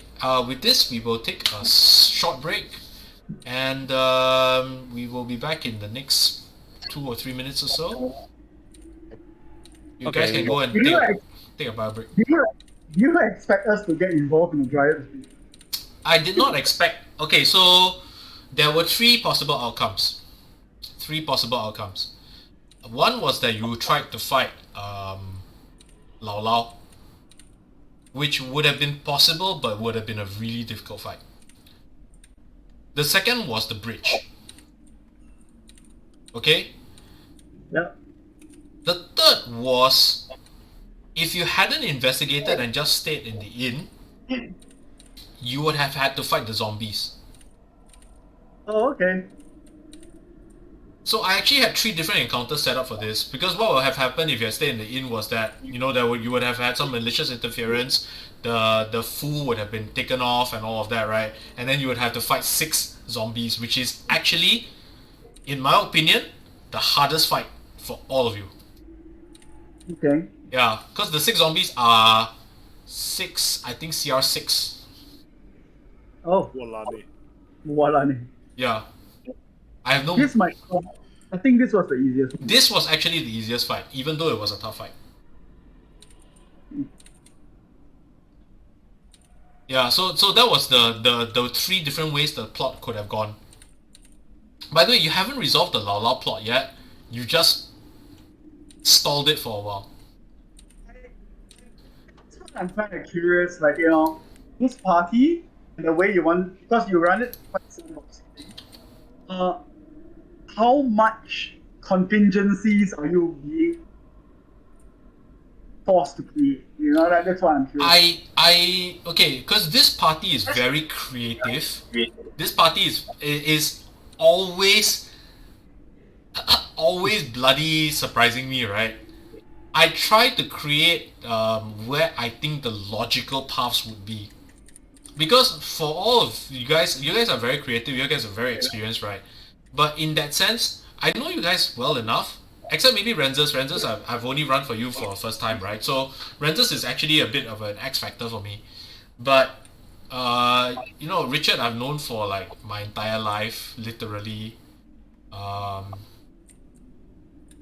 But Shao I've known for like both of you I've known for upwards of 2 decades. You guys are known to me, so I always get an idea of where you guys would be generally headed. Yeah. So I don't create a lot of contingencies, but in this particular one, I actually, honest to God, didn't know where you would have gone. I think this one didn't require that much, planning ahead anyway lah. I was just curious. It's good enough. It's good enough in the sense that I've done 3 different encounters so that you would have, one way or the other, it would have been fun lah. There's also I know one of the things you could do, because our sessions are not exactly very long. So you could just have a little bit of a skeleton of an encounter and flesh it out a week after. So that works. I can, but because this was the very first encounter of the stream, and I didn't know where you were going with it, I actually had to create 3 encounters. Okay. Yeah, so that's my kind of my planning process lah. Yeah, so I'm just going to point out, I actually thought that these guys were going to try and fight Lao Lao. And that's why I set up that encounter as being the hardest one. And that is why Amu decided to pass party leadership to someone else that is not Amu. Because if it was Amu, we will be fighting Lao Lao. But I also gave you guys a kind of an out to it, so that you all would be able to do it without basically looking like jerks lah. Yeah. Well, Yifan was tempted to attempt to destroy Lao Lao. No, I know you guys were attempting to destroy Lao Lao. That's why I had the figure of the Dryad try to warn you, right? Yeah. So Lao Lao is, okay. Just to give you an idea, Lao Lao is built off a CR9 template, with enhancements. With our current level, yeah, that's. Yeah, so you guys can level up and come back and beat the shit out of her, you know, for all you know. But for right now, she's terrifyingly powerful, and it's probably a good idea for you all if you want to come back here to do groundwork, figure out what to do, and all of those things. See if there's something that you can take advantage of in terms of her weaknesses and all of that. No, this plotline is currently for us to KIV in case we need a location later. Yeah, totally. Fractal. Because you see, involve the tree spirit, right? Can we say that this happened en route? It was a branch of the original plot. It was, yeah. Yeah. So yeah, no, that's the kind of the design ideas behind it, lah. I tried to get the Dryad to join our side because I wanted her to commit treason, but then I'm not sure whether that was. I mean, it was to some degree. To some degree, I mean, she was trying to help you as far as she could reasonably do so. Yeah, her hands are tied, but she tried. Yeah, she really, fucking hell, she really tried. If Okay. you actually fought the tree spirit, we would then find out whether its bark is working in the fight.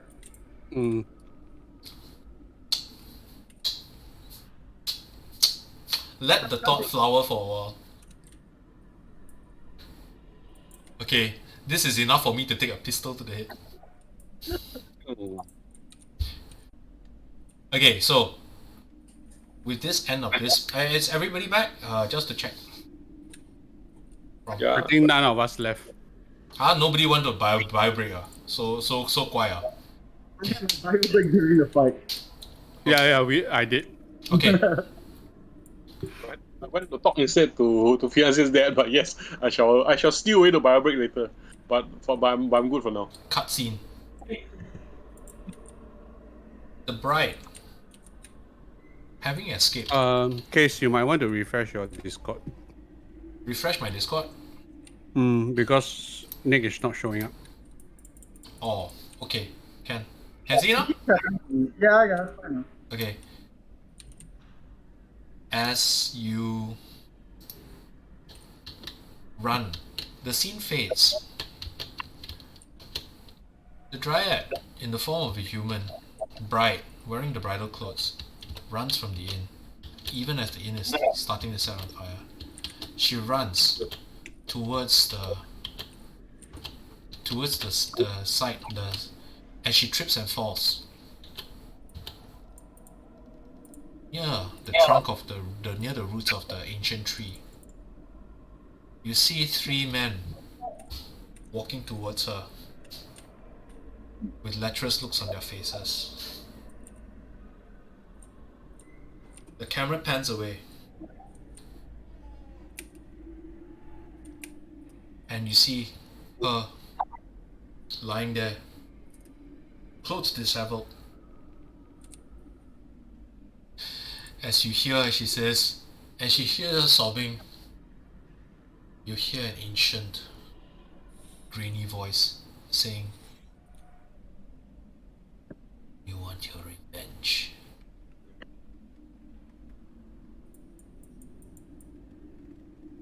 And she says, yes, I do. And the scene fades.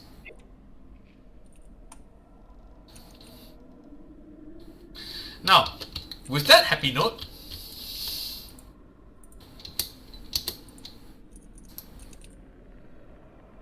congratulations. This is the highly incomplete map of Xiangyang. Luoyang, you mean? Luoyang, yes.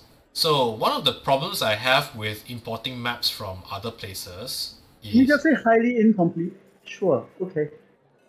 Yeah, it's highly incomplete because it's built on... Sorry, this thing is glitching like crazy because there are a heck of a lot of assets, number one. And number two, I've not finished retro converting it because... Yeah. I've not finished retro converting it because... Okay, where's the city? Where the hell happened to the city?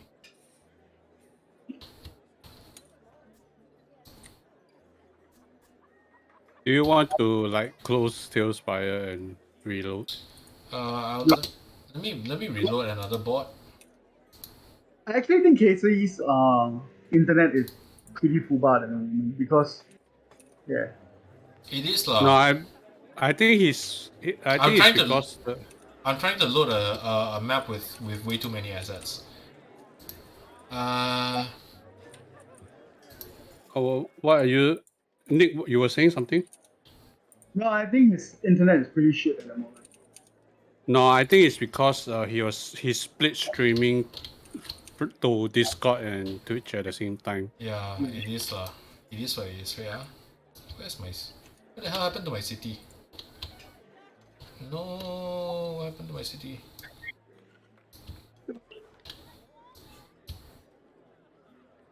Okay, never mind.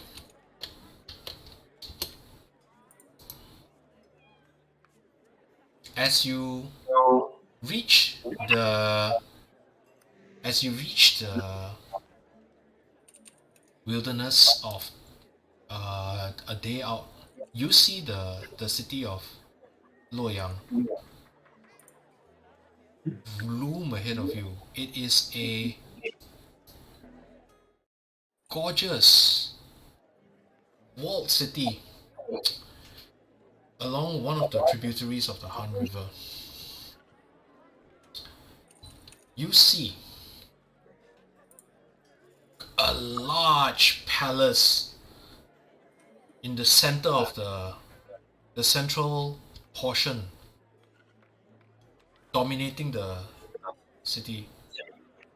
And you see on the left and to the right smaller palaces. You see the hustle and bustle of people as you see them cross the giant bridge that leads you to the city entrance of the city of Luoyang. You are but a day out, and Shui Xian says, I have reached where I need to be. I thank you so much for your kind help, especially on the bridge. I will be headed over to the Yamen to make a report to the Imperial Coroner to let him know that 6 of their people have arrived. And thank you very much, Tufire2808 for following us. We're having a map glitch at the moment, which is really annoying. But let me just try. It's okay, I guess we can do Mindside Theater. Yeah, which is not great lah. Let me maybe just pull up the map of the good old mercantile quarter and just use that as a cityscape for the time being. It looks a lot like Luoyang. It looks a lot like Xiangyang. Okay. But it's okay, it's a static map anyway. Yeah, Talespire sometimes be that way. So you reach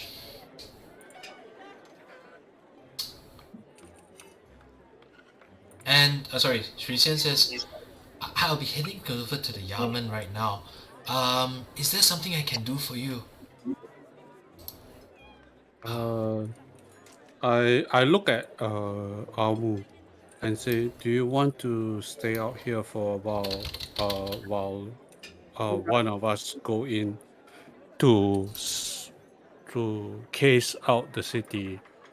You were, after all, somebody was looking for you. You know, if experience holds true, it's truly looking for me. You would already know that I'm here by now. But yes. Why would somebody be out looking for you? Well, there's no harm doing half a day inside the city before we actually go in. You know, pardon my curiosity, sir. You've done me a great favor, and I'd like to be able to repay it. If you're in some kind of trouble and you wish to avoid ... imperial entanglements ... then perhaps there is something I can do for you. Oh, I am well known to the coroner of many places, or at least, well, I'm not exactly well known, but my master is. He's a famous chaser of corpses, and he has been bowed these ways before. So I could use his name and try to find out if you are in fact being hunted. you could do me a better favor than that. You could arrange for me to meet with your master. I could, but he's not here. Oh, I think he's somewhere in the northwestern provinces right now. I mean, I kind of took the corpses without his permission. well, you could. In that case, I get a little cheeky look across my face. You could just tell someone important that you have met me, a person of my description, on your way here, and gauge a reaction. That would help. Why do you want to beat grass alert snake?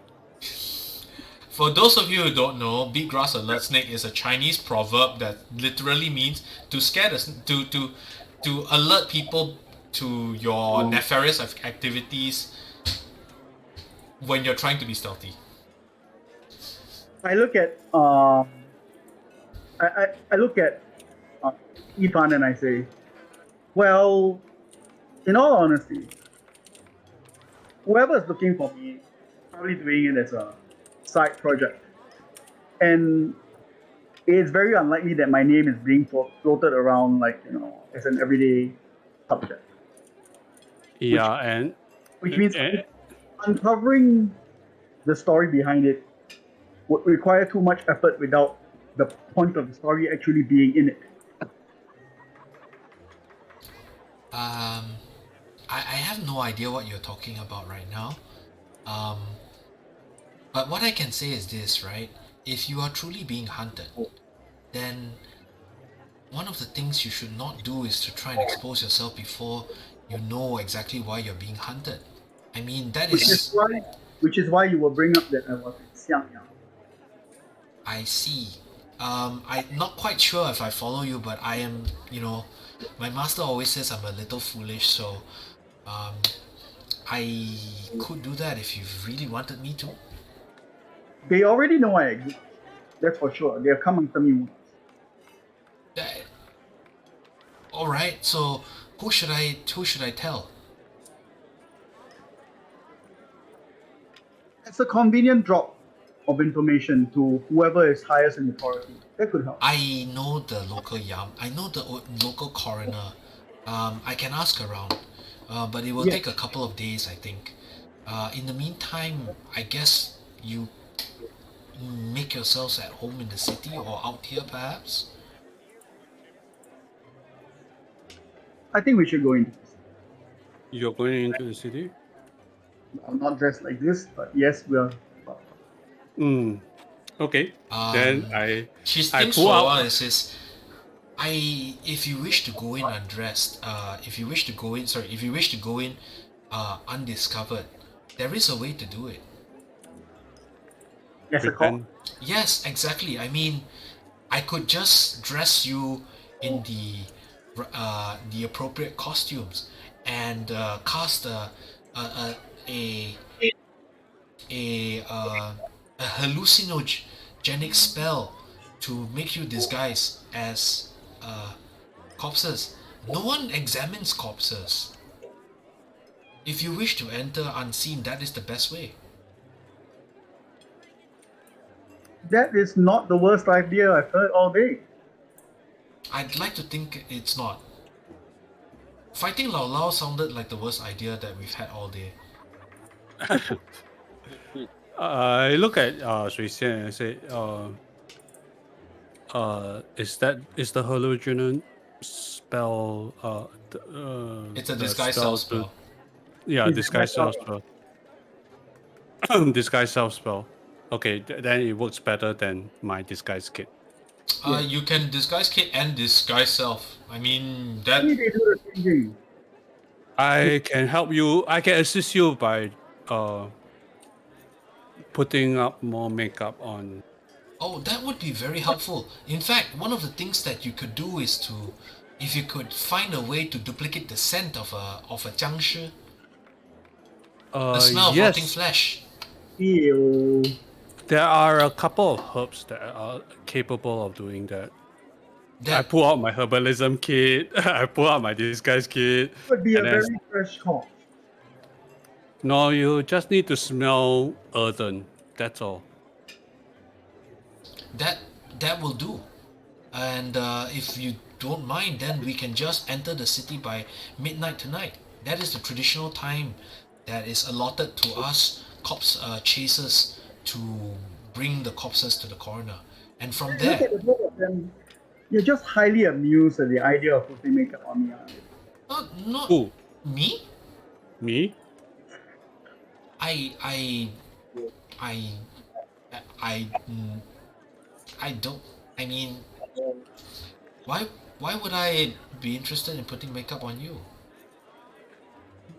We'll go with that plan. I guess it's not the worst plan I've heard all day. Yeah, I agree. um,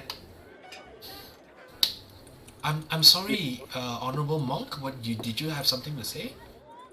Yeah, I'm guessing that I might have some contacts over in the city as well. I can join you, and if you need to smell like earth, well, then I kind of do a bit of like a bit of the mud and the water, turn them into dirt, and then like this is for your own good. Then I kind of like just apply it to the parts where sweat tends to accumulate on the body. Oh yeah. Yeah, like the inside of the arm, the elbow, the armpit, the all these places, right? Yeah. Okay. Yeah, I say like So dab a bit of this, and you should be good to go. crotch later. and butt as well, I suppose. So That one is for him to. that's for your own self application, please. Nah, that one I don't. That one I don't do. My For one, my one showroom. You want storeroom, you do yourself. Okay. Okay. And I also kind of like said, like, no, mate, can I go with you to the coroner's office? Like, if that's not too much of a trouble. Oh, absolutely not a problem. Sure, let's do that, and we will go in tonight.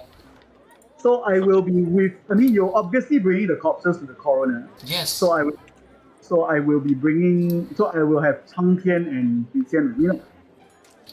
Yes, and no, Cang Tian will not be disguised as a zombie. As a cop. Yeah, as a jiangshi. So let's hop in. Okay. It is midnight, and in the background, because I have to use a map that is not. It's very weird, but for me right now, Discord is screwing up so much that it's better for me to watch our Twitch than to look at the screen on Discord. Okay lah, I suck lah. Okay, sorry, lousy. It's okay. Sorry, lousy. That's what I'm doing right now. Okay. And you hear background.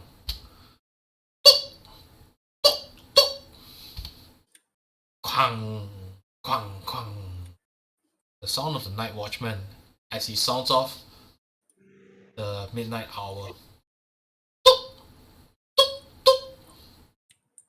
Quang, quang, quang.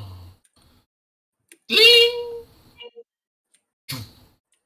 Ling!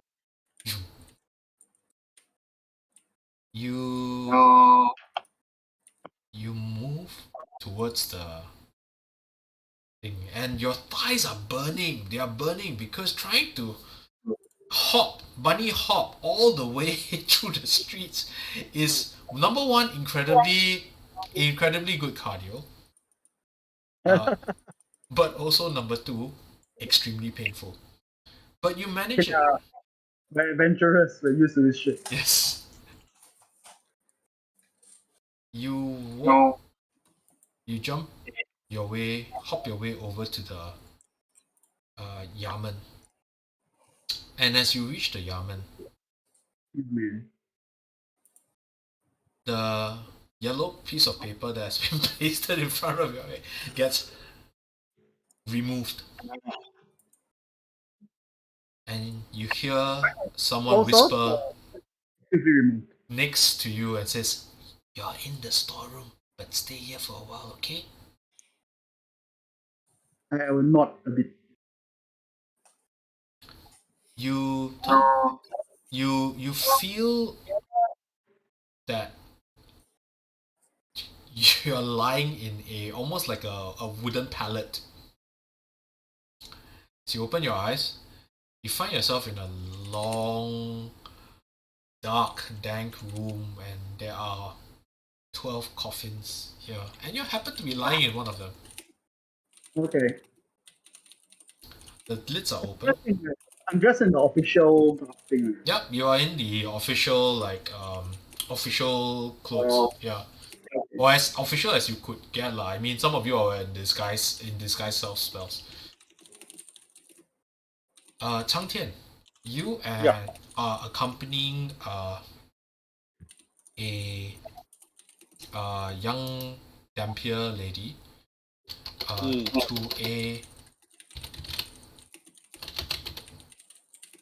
to a man that is to a long Yamen with a man with a long mustache.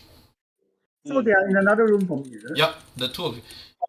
I can press my ear against the door to listen. Oh no, it's too far away for that. Okay. So the two of you are at the main Yamen room, right? Where a man with an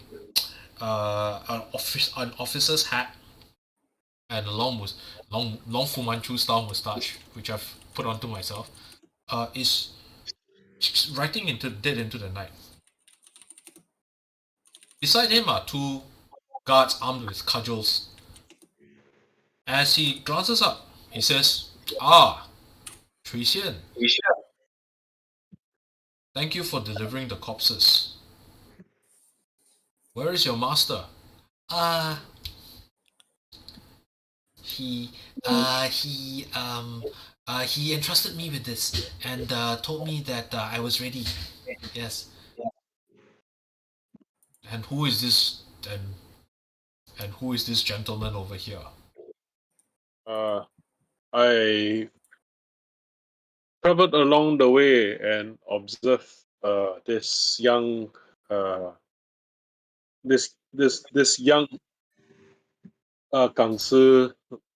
this young corpse walking master, and I actually also would have some Yamen inquiries of the Yamen. Then I take out I kind of respectfully take out my Yamen documentation, kind of the kind of just to flash in front of seal of sorts. Then I say, but I will most respectfully take my turn for my inquiry. Well, I do not believe that young Shui Xian here has anything else except my thanks. And he tosses a small pouch that seems to be jingling with coins, right, towards Shui Xian. It says, "Small trifle for your troubles." Are you at liberty to speak with Shui Xian present? I believe I am. After all, this is a matter that should concern many. There has no issues with anyone observing it. Hey, I'm gonna interrupt for a bit. Case. Yep. There's no way I can follow them, is there? If you wanted to, you could have, but you would have had to make stealth checks along the way. There were guards along the way and all that, lah. Okay, then. Yeah. Then, yeah, like what I say, he says, "You are far away from home. What are you doing here?" Then I say,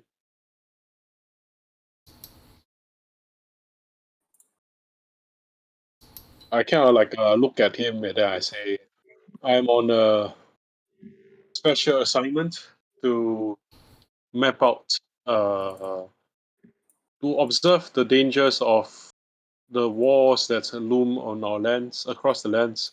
Then I show like the license to kind of like be a kind of like a official kind of like essentially like a like an almanac writer kind of like style of investigations, right? Like like great official reports. And I say, and I am actually heading further north. My plans are to head further north beyond the borders.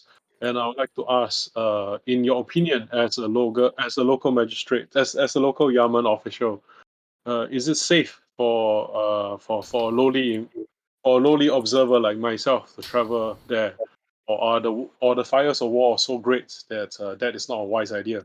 He thinks for a while and he says, "What interest does Kai Feng have Then I say, of this? This is well, a military matter. Kai Feng deals with the judiciary." then I'll say, very frankly, sir, I'm not actually operating. I don't think Kaifeng, the city of Kaifeng, is particularly aware of anything right now. Kaifeng deals with Kaifeng, but there's a long history of warfare in this great country, and then I kind of like point at my face, at my nose, and I say, it is not the first time that people of my blood and people from my lands uh, have gotten into trouble when wars occur. I will simply be doing this to try to protect and make sure that peace remains throughout the land. I'm being honest. This is not a request from Kaifeng, but a request from myself. Make a persuasion roll. Okay. Sweet. Let's go. That's 10. Okay. He says, "Well, you're not lying, but you're not telling the full truth either." Then I shrug and I say, you can make of that as you will, but I bear no malice and no harm to anyone in this I city. believe that, but there's also something that you're hiding from me.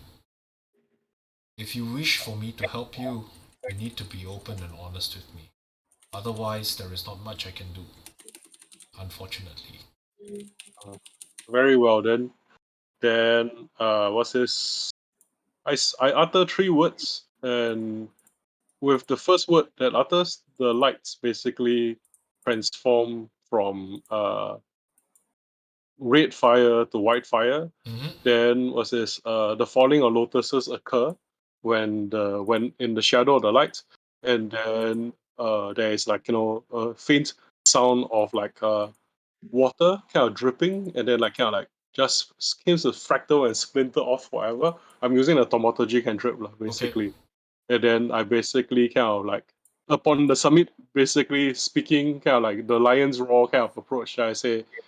Then I kind of like manifest a little bit of divine power, right, and then see what he says about that, how he feels about that. You're you bring a message from the heavenly realm. That is unusual. What will you have of a lowly servant of the court such as I? Then continuing to speak, kind of like using thaumaturgy and to kind of like auto translate. Like the fires basically flicker into Hanzi, right? Basically, but then it's kind of like speaking over in like in Celestial, right? In basically words that look like Sanskrit, look like Greek, and kind of like floating down. And I say, there is trouble between lands of living and dead. More and more demons, more and more fires. Uh, I seek to save lives. You seek to save lives too. Can we work together? But all this without the lips moving, like just basically shadows of light and kind of like celestial transforming themselves into Chinese. He nods for a while and he says, Messenger, Walker of the Heavens, such theatrics are unnecessary. I am Magistrate Gao. I am the supervising magistrate appointed by the three investigations council into this. Emotions. Your words have found an audience. Many mysterious deaths have occurred over the past months. We have found no pattern of it, but your words ring of truth. Some of these cases are perplexing, disturbing. You notice that this officer is showing a huge amount of composure. Then I basically kind of like nod and I say, yes, there is a great degree of unusual occurrences, and since you have been so forthright with me, Magistrate Gao, I will also be forthright with you. I walk a path of ill omen. Where I go, death and despair follows. It is not a jest. I suppose that my fate is tied up with a certain strand of destinies. And if I am here together with, then I look at Sui Xian, and you say they're mysterious deaths. It is perhaps the next step in my journey to help you solve these mysterious deaths if you will have me and my ward's help. I watch over some on Earth, and if you need the strength of exponents of the martial way, I can direct their strength and their skill to help your city. Then ask your friends to come up from the coroner's room and pretend no more. Very well. Cease your amusements, Amu. Cease your amusements. I don't say Amu. Cease your amusements. The magistrate will speak with you. Okay. Is Amu there? I mean, if I couldn't hear them before, I can't hear them now, right? Yeah, he's not there. Amu's But not there. automatically, I kind of like make my sound loud lah. Basically, if he wants to. You hear Cang Tian's voice echoing down the halls. Cease your amusements, Amu. I don't say Amu lah. Like cease your amusements, yeah.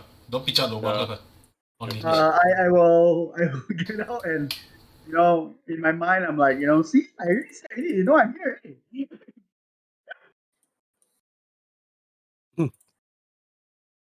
I am but a lowly magistrate, appointed not more than a year into the job, by the grace of the Emperor himself. I will exit the room, which is a great honor, but I fear that I am not up to the task. But you bear some hope to this mystery for me. Tell me, do you know the cause of all of this? What mysterious deaths are this?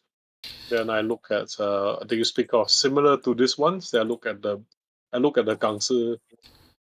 The says. Let me know when I'm there. Not entirely so. These cases that I've heard from Xiamen, they are accidents. There are other unusual ones. People poisoned by rare poisons. People stabbed to death. People keeling over in mysterious death with mysterious heart ailments, even though they are but 20 and a summer. Too much of this does not add up.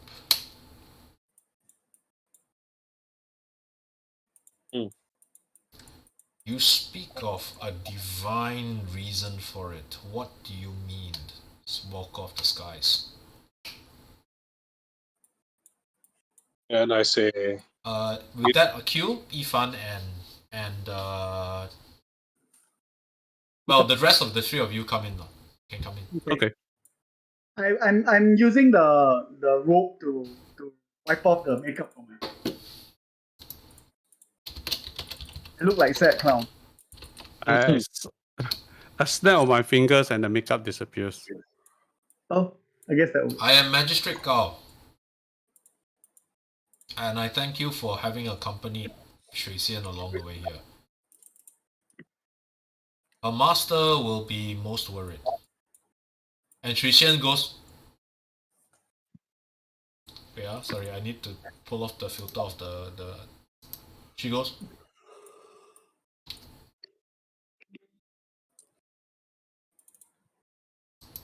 Yes, of course I know about it. But you have done a good job. So. I very snidely comment. Kind of makes me feel like all of China knows we are here. No, not all of China. Only the competent ones. Mm. He says, your friend over here mentions that there are mysterious happenings and he gave vague portents of death. yes, portents of death, portents of destruction. There is unraveling, and there's unraveling of cosmic threats. And here on Earth, it is usually the people who suffer. My divinations have revealed as much. There is a star of misfortune that has appeared on the southern skies.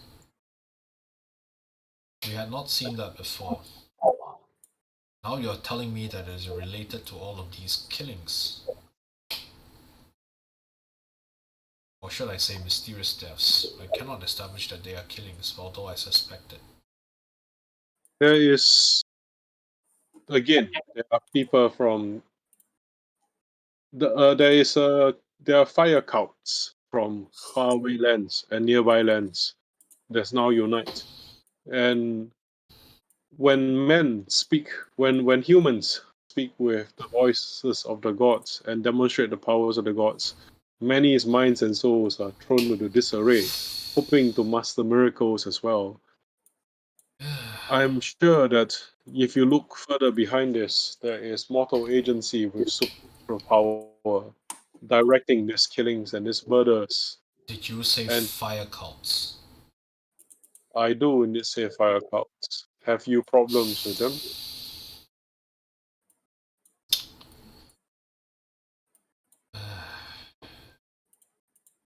He thinks for a while, as if he has an important piece of information, but is very reluctant to talk about it. He says, I appreciate your openness. There are things that I am not privy to discuss, even to one as trustworthy as you lot. it is alright. You do not have to tell us anything. You simply have to do your job, and I will do mine. If this will help you do your job better so that more people are protected, yes, that's good. He nods and he says, nevertheless, you deserve some warning. So all I will say is this. There are many inauspicious directions, even though the star appears on the south. You should be aware of the east. The east. Okay.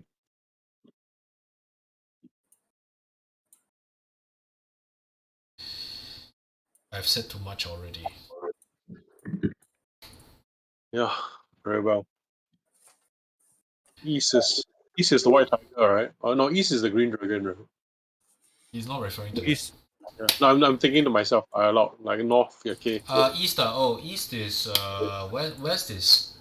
左青龙右白虎. So Yeah, 左青- 青龙 is the west. Yeah. So 右 is 白虎, Okay. which is east. Okay. Oh my god! I remember the cardinal direction by the Shaolin. Yeah, actually you're right. 左青龙 is west. West. Green Dragon. Yeah. Green Dragon, east, White Tiger. Although some have it reversed, actually, if I remember correctly. West is actually the White Tiger, but we'll see. It's fine. That's legit as it is. He says, if it is truly the flame cults that you are speaking of, we have had some reports from Xiangyang over the last 2 or 3 days. You were a part of this. And I shrug and I say, Oh wait, no, you wouldn't have received reports from Xiangyang. Sorry, I take it back because I just realized something. Very important detail. We have heard rumors from Xiangyang over the past 3 days. Were you involved in that?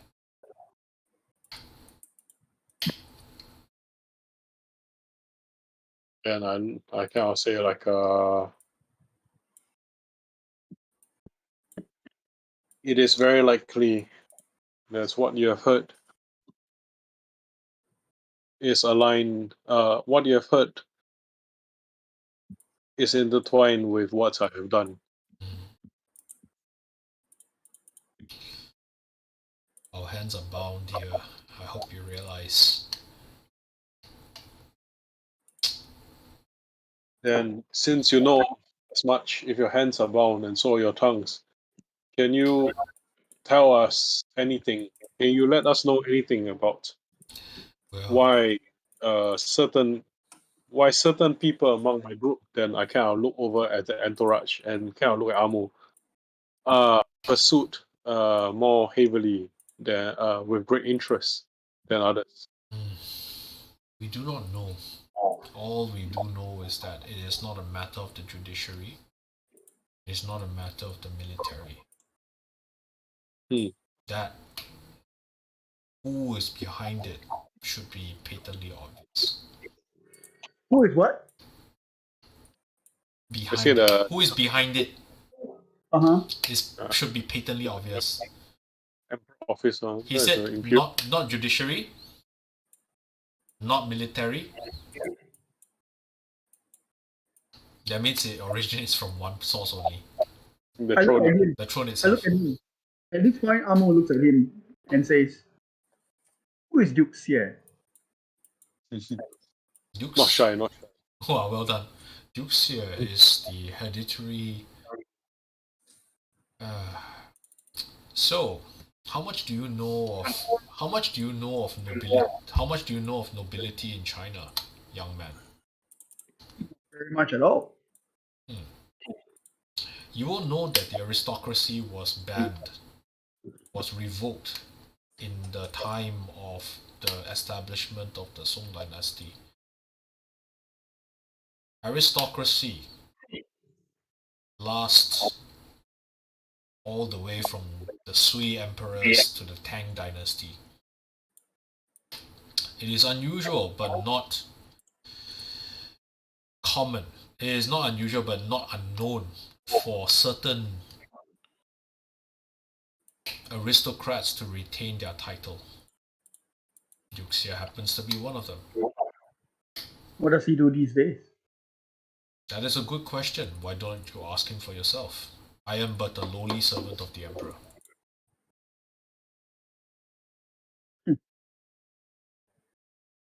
Supposing if hypothetically one was to be interested in speaking with Duke Xie, what would be some innocuous ways for us to get to request such an audience? Request? No. That would be way beyond my power or yours. Coincidentally meeting him is possible. The man is obsessed with martial arts. He collects weapons. Valuable weapons. I see. Where would it? How would such a chance encounter happen? There are a couple of ways. There is rumor of a underground fighting ring somewhere in Luoyang, which I have not had time to pursue myself. That might be an avenue for you. An alternative is to find a collector, or to offer up a particularly valuable blade. That would draw his attention as well.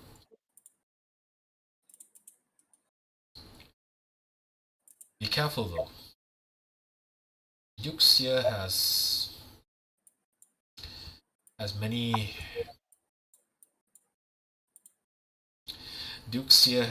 ties to the Emperor. Diminished as he is in power.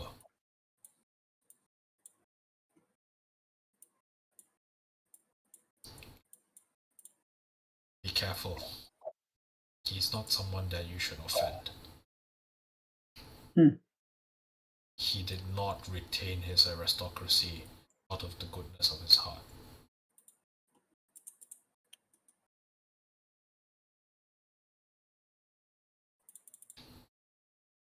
I thank you. He nods. Now, you need to answer a few questions for me as well, seeing as I've answered a few for you. Yes. This flame cult, who are they worshipping? There are many gods of fire, many gods associated with fire. Which one are they worshipping?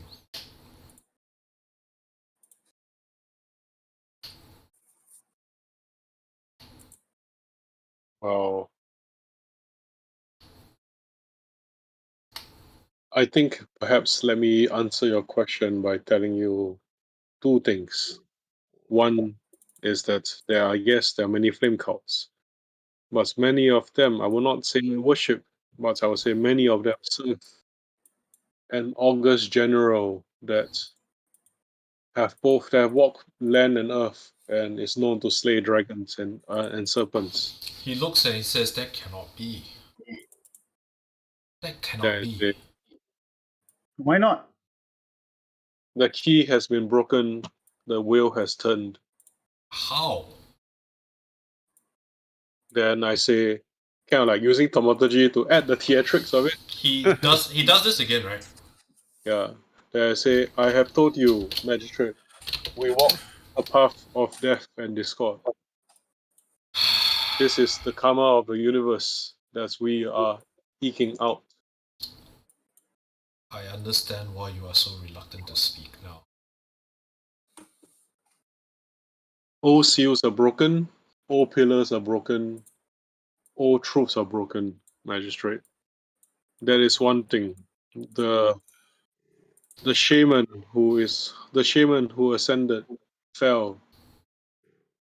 They do not worship him, I think, but his hatred, his rage spurs many of them. And I think many of them work against their nature. If you think to use reasoning to try to persuade them, alas, they are as much prisoners as they are anything else of this fire god's hate. It would be foolish to think that even 10,000 swords could defend against such a god, don't you think? He thinks for a while. He looks at his distressing news.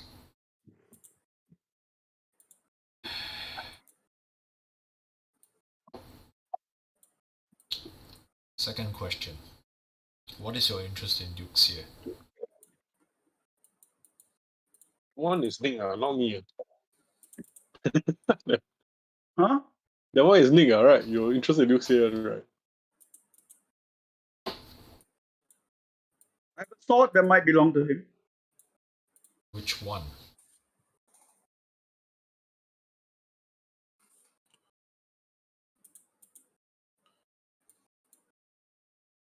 And he could also shed some light on who my parents are.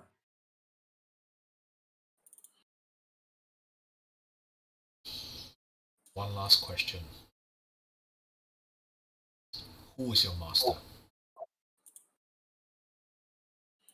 He's Jianming. Have you heard of that name? No. I have not. Does your master have a slight limp? Did he have a side limb? Yep. Left leg. Old injury. Yes. Of course. Of course it would be. Then the answer to your question is, I do not know. I do not know who your parents are. Your master has made very sure of that.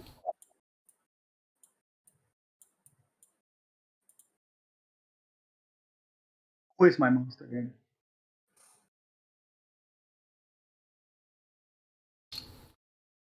There are 4 celestial beasts that guard the Emperor.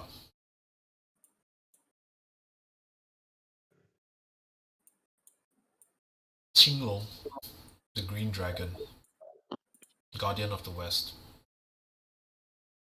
He's the leader of the 3. And a more upright man could not find. There is the white tiger, Baihu, the master of martial rage.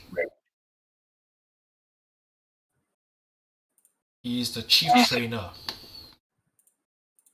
physically powerful man, man of broad passions and appetites.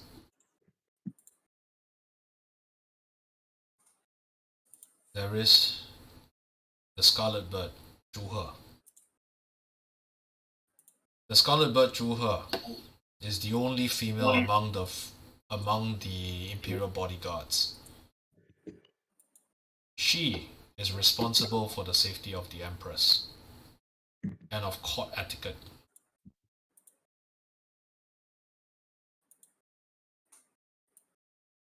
And there is the last of them, but not the least.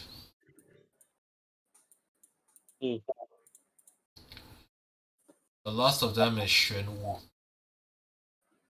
the black tortoise, also known as the underhand. A more treacherous mind I would not find. The man's convoluted schemes have convoluted schemes. And I say this with utmost admiration for him.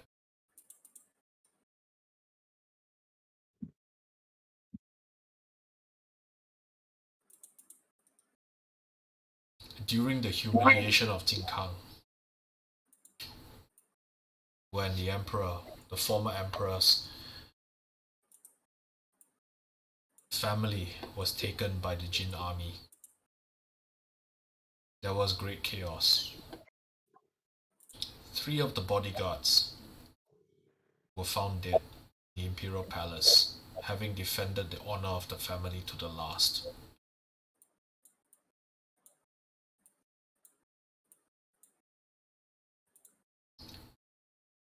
One of them went missing.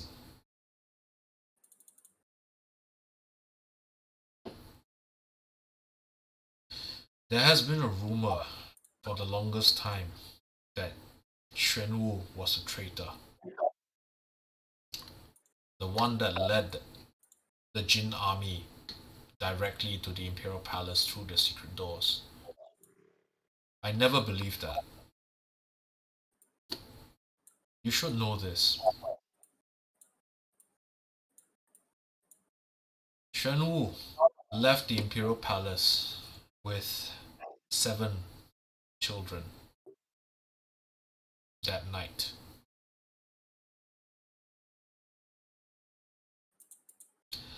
One of them is the... One of them what? One of them is... He's hesitating. One of them is the grandson of the former emperor. 6 of them are children that he rescued.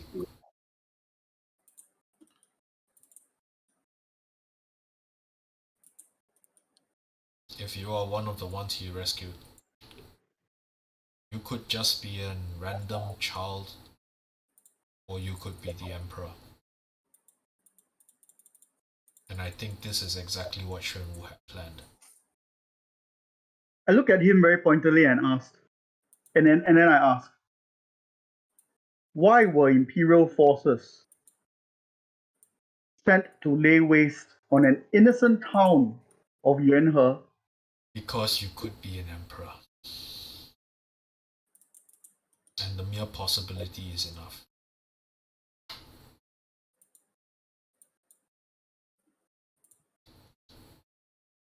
$200 lives were lost. He looks away. He doesn't look you in the eye. I look at Amu. 200 lives is nothing but a drop of water when it comes to an ocean. I don't care for this court politics. Then, But I knew those people. then you had best avoid Duke Xie. Go and live your life out as Longmu.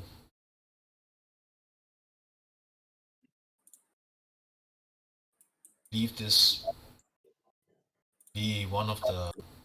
Keep it a mystery. For as long as it remains a mystery, at the very least, there's a possibility that you could just be one of the random surviving children of the palace.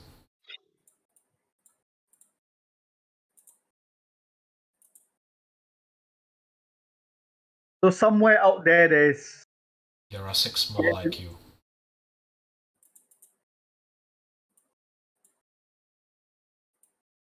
And I do not know what Xuanwu has done with them. The man's mind is convoluted beyond belief.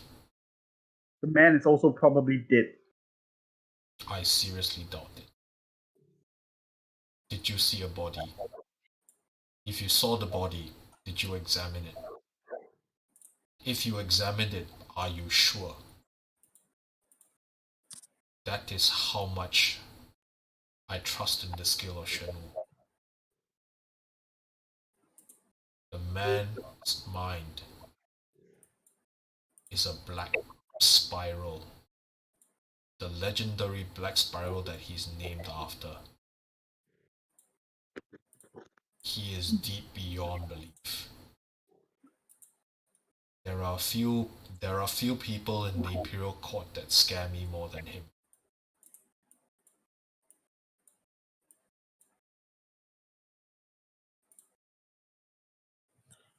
Huh. The man had a plan and a counter plan and a counter plan for every contingency. Which means my very being here serves some kind of a purpose. Very likely. So, all right. I do not like this. Do not get caught in this. Just leave it be. Just leave it be, boy. You do not want to get caught up in one of his schemes. Amu is feeling very antsy. He will not chime in any more opinions for the rest of this conversation. Okay. I'm sorry for whatever it's worth.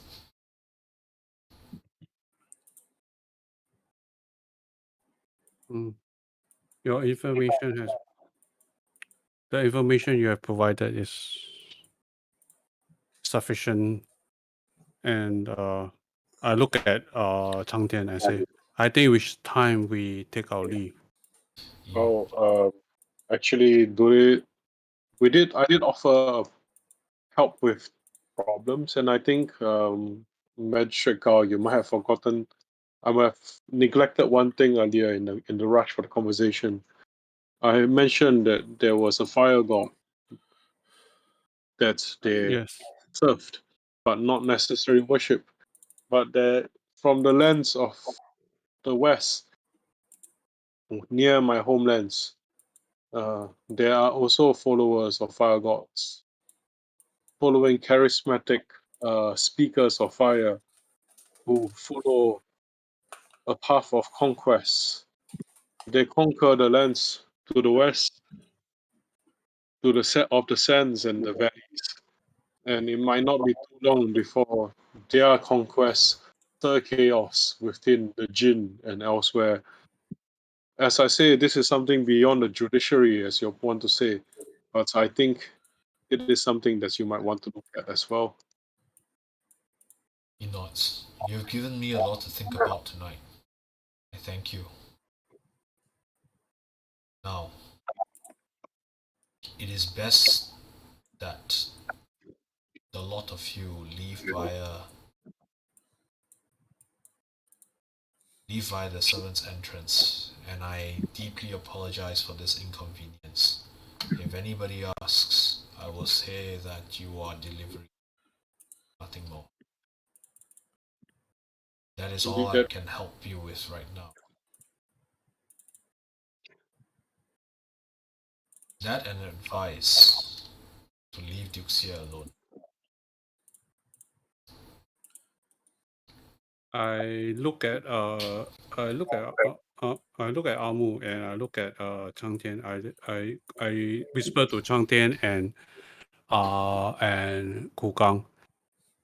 Could the two of you lead the way and find a place to rest? I believe I will try to ensure that Amu and myself is unseen. Well, And with that, Shui Xian says,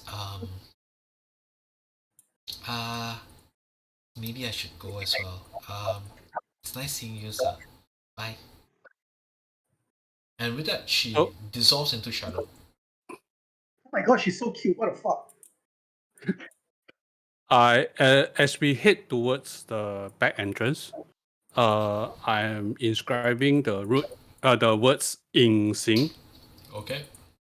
And it's I cast it as a 3rd level spell, which will allows me to target another person, an additional person, which will be Amu and myself. Okay. So the two of us are invisible. And with that, so it looks as though 2 people leave the compound only. Okay. You got the. This is group invisibility. No, it's upcaster invisibility.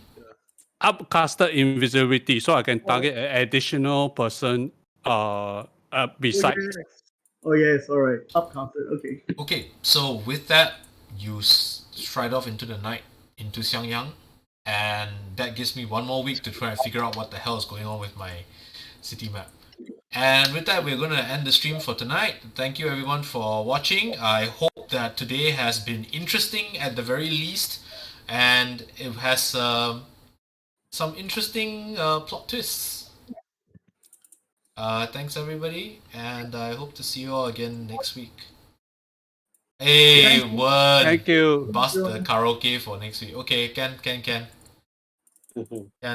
I want to ask though, Wen, you prefer English or Chinese song?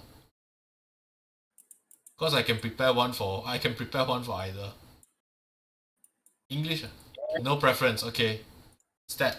Then I'll. Into the unknown. First of all, do you realize what kind of a pitch I need to sing for that one? You siao lah, you. And some more, it's Disney, you know. Disney is the worst people to go and mess around with IP, you know. These have been people... Instant DMCA. It's not instant DMCA. You know, these are guys, right, that early on in my career, right, they were like, oh, you will forever have a career. Why? Go and hunt those people who make birthday cakes. Mickey Mouse birthday cakes they will hunt. Us. Power of the mouse. The House of the Mouse is very scary. The House of the Mouse is damn scary. Don't play with that, please. Okay. So next week, I will prepare a song. Okay. Thank you. Thank you. Bye-bye. Thank you. Bye-bye. Thank you. Bye.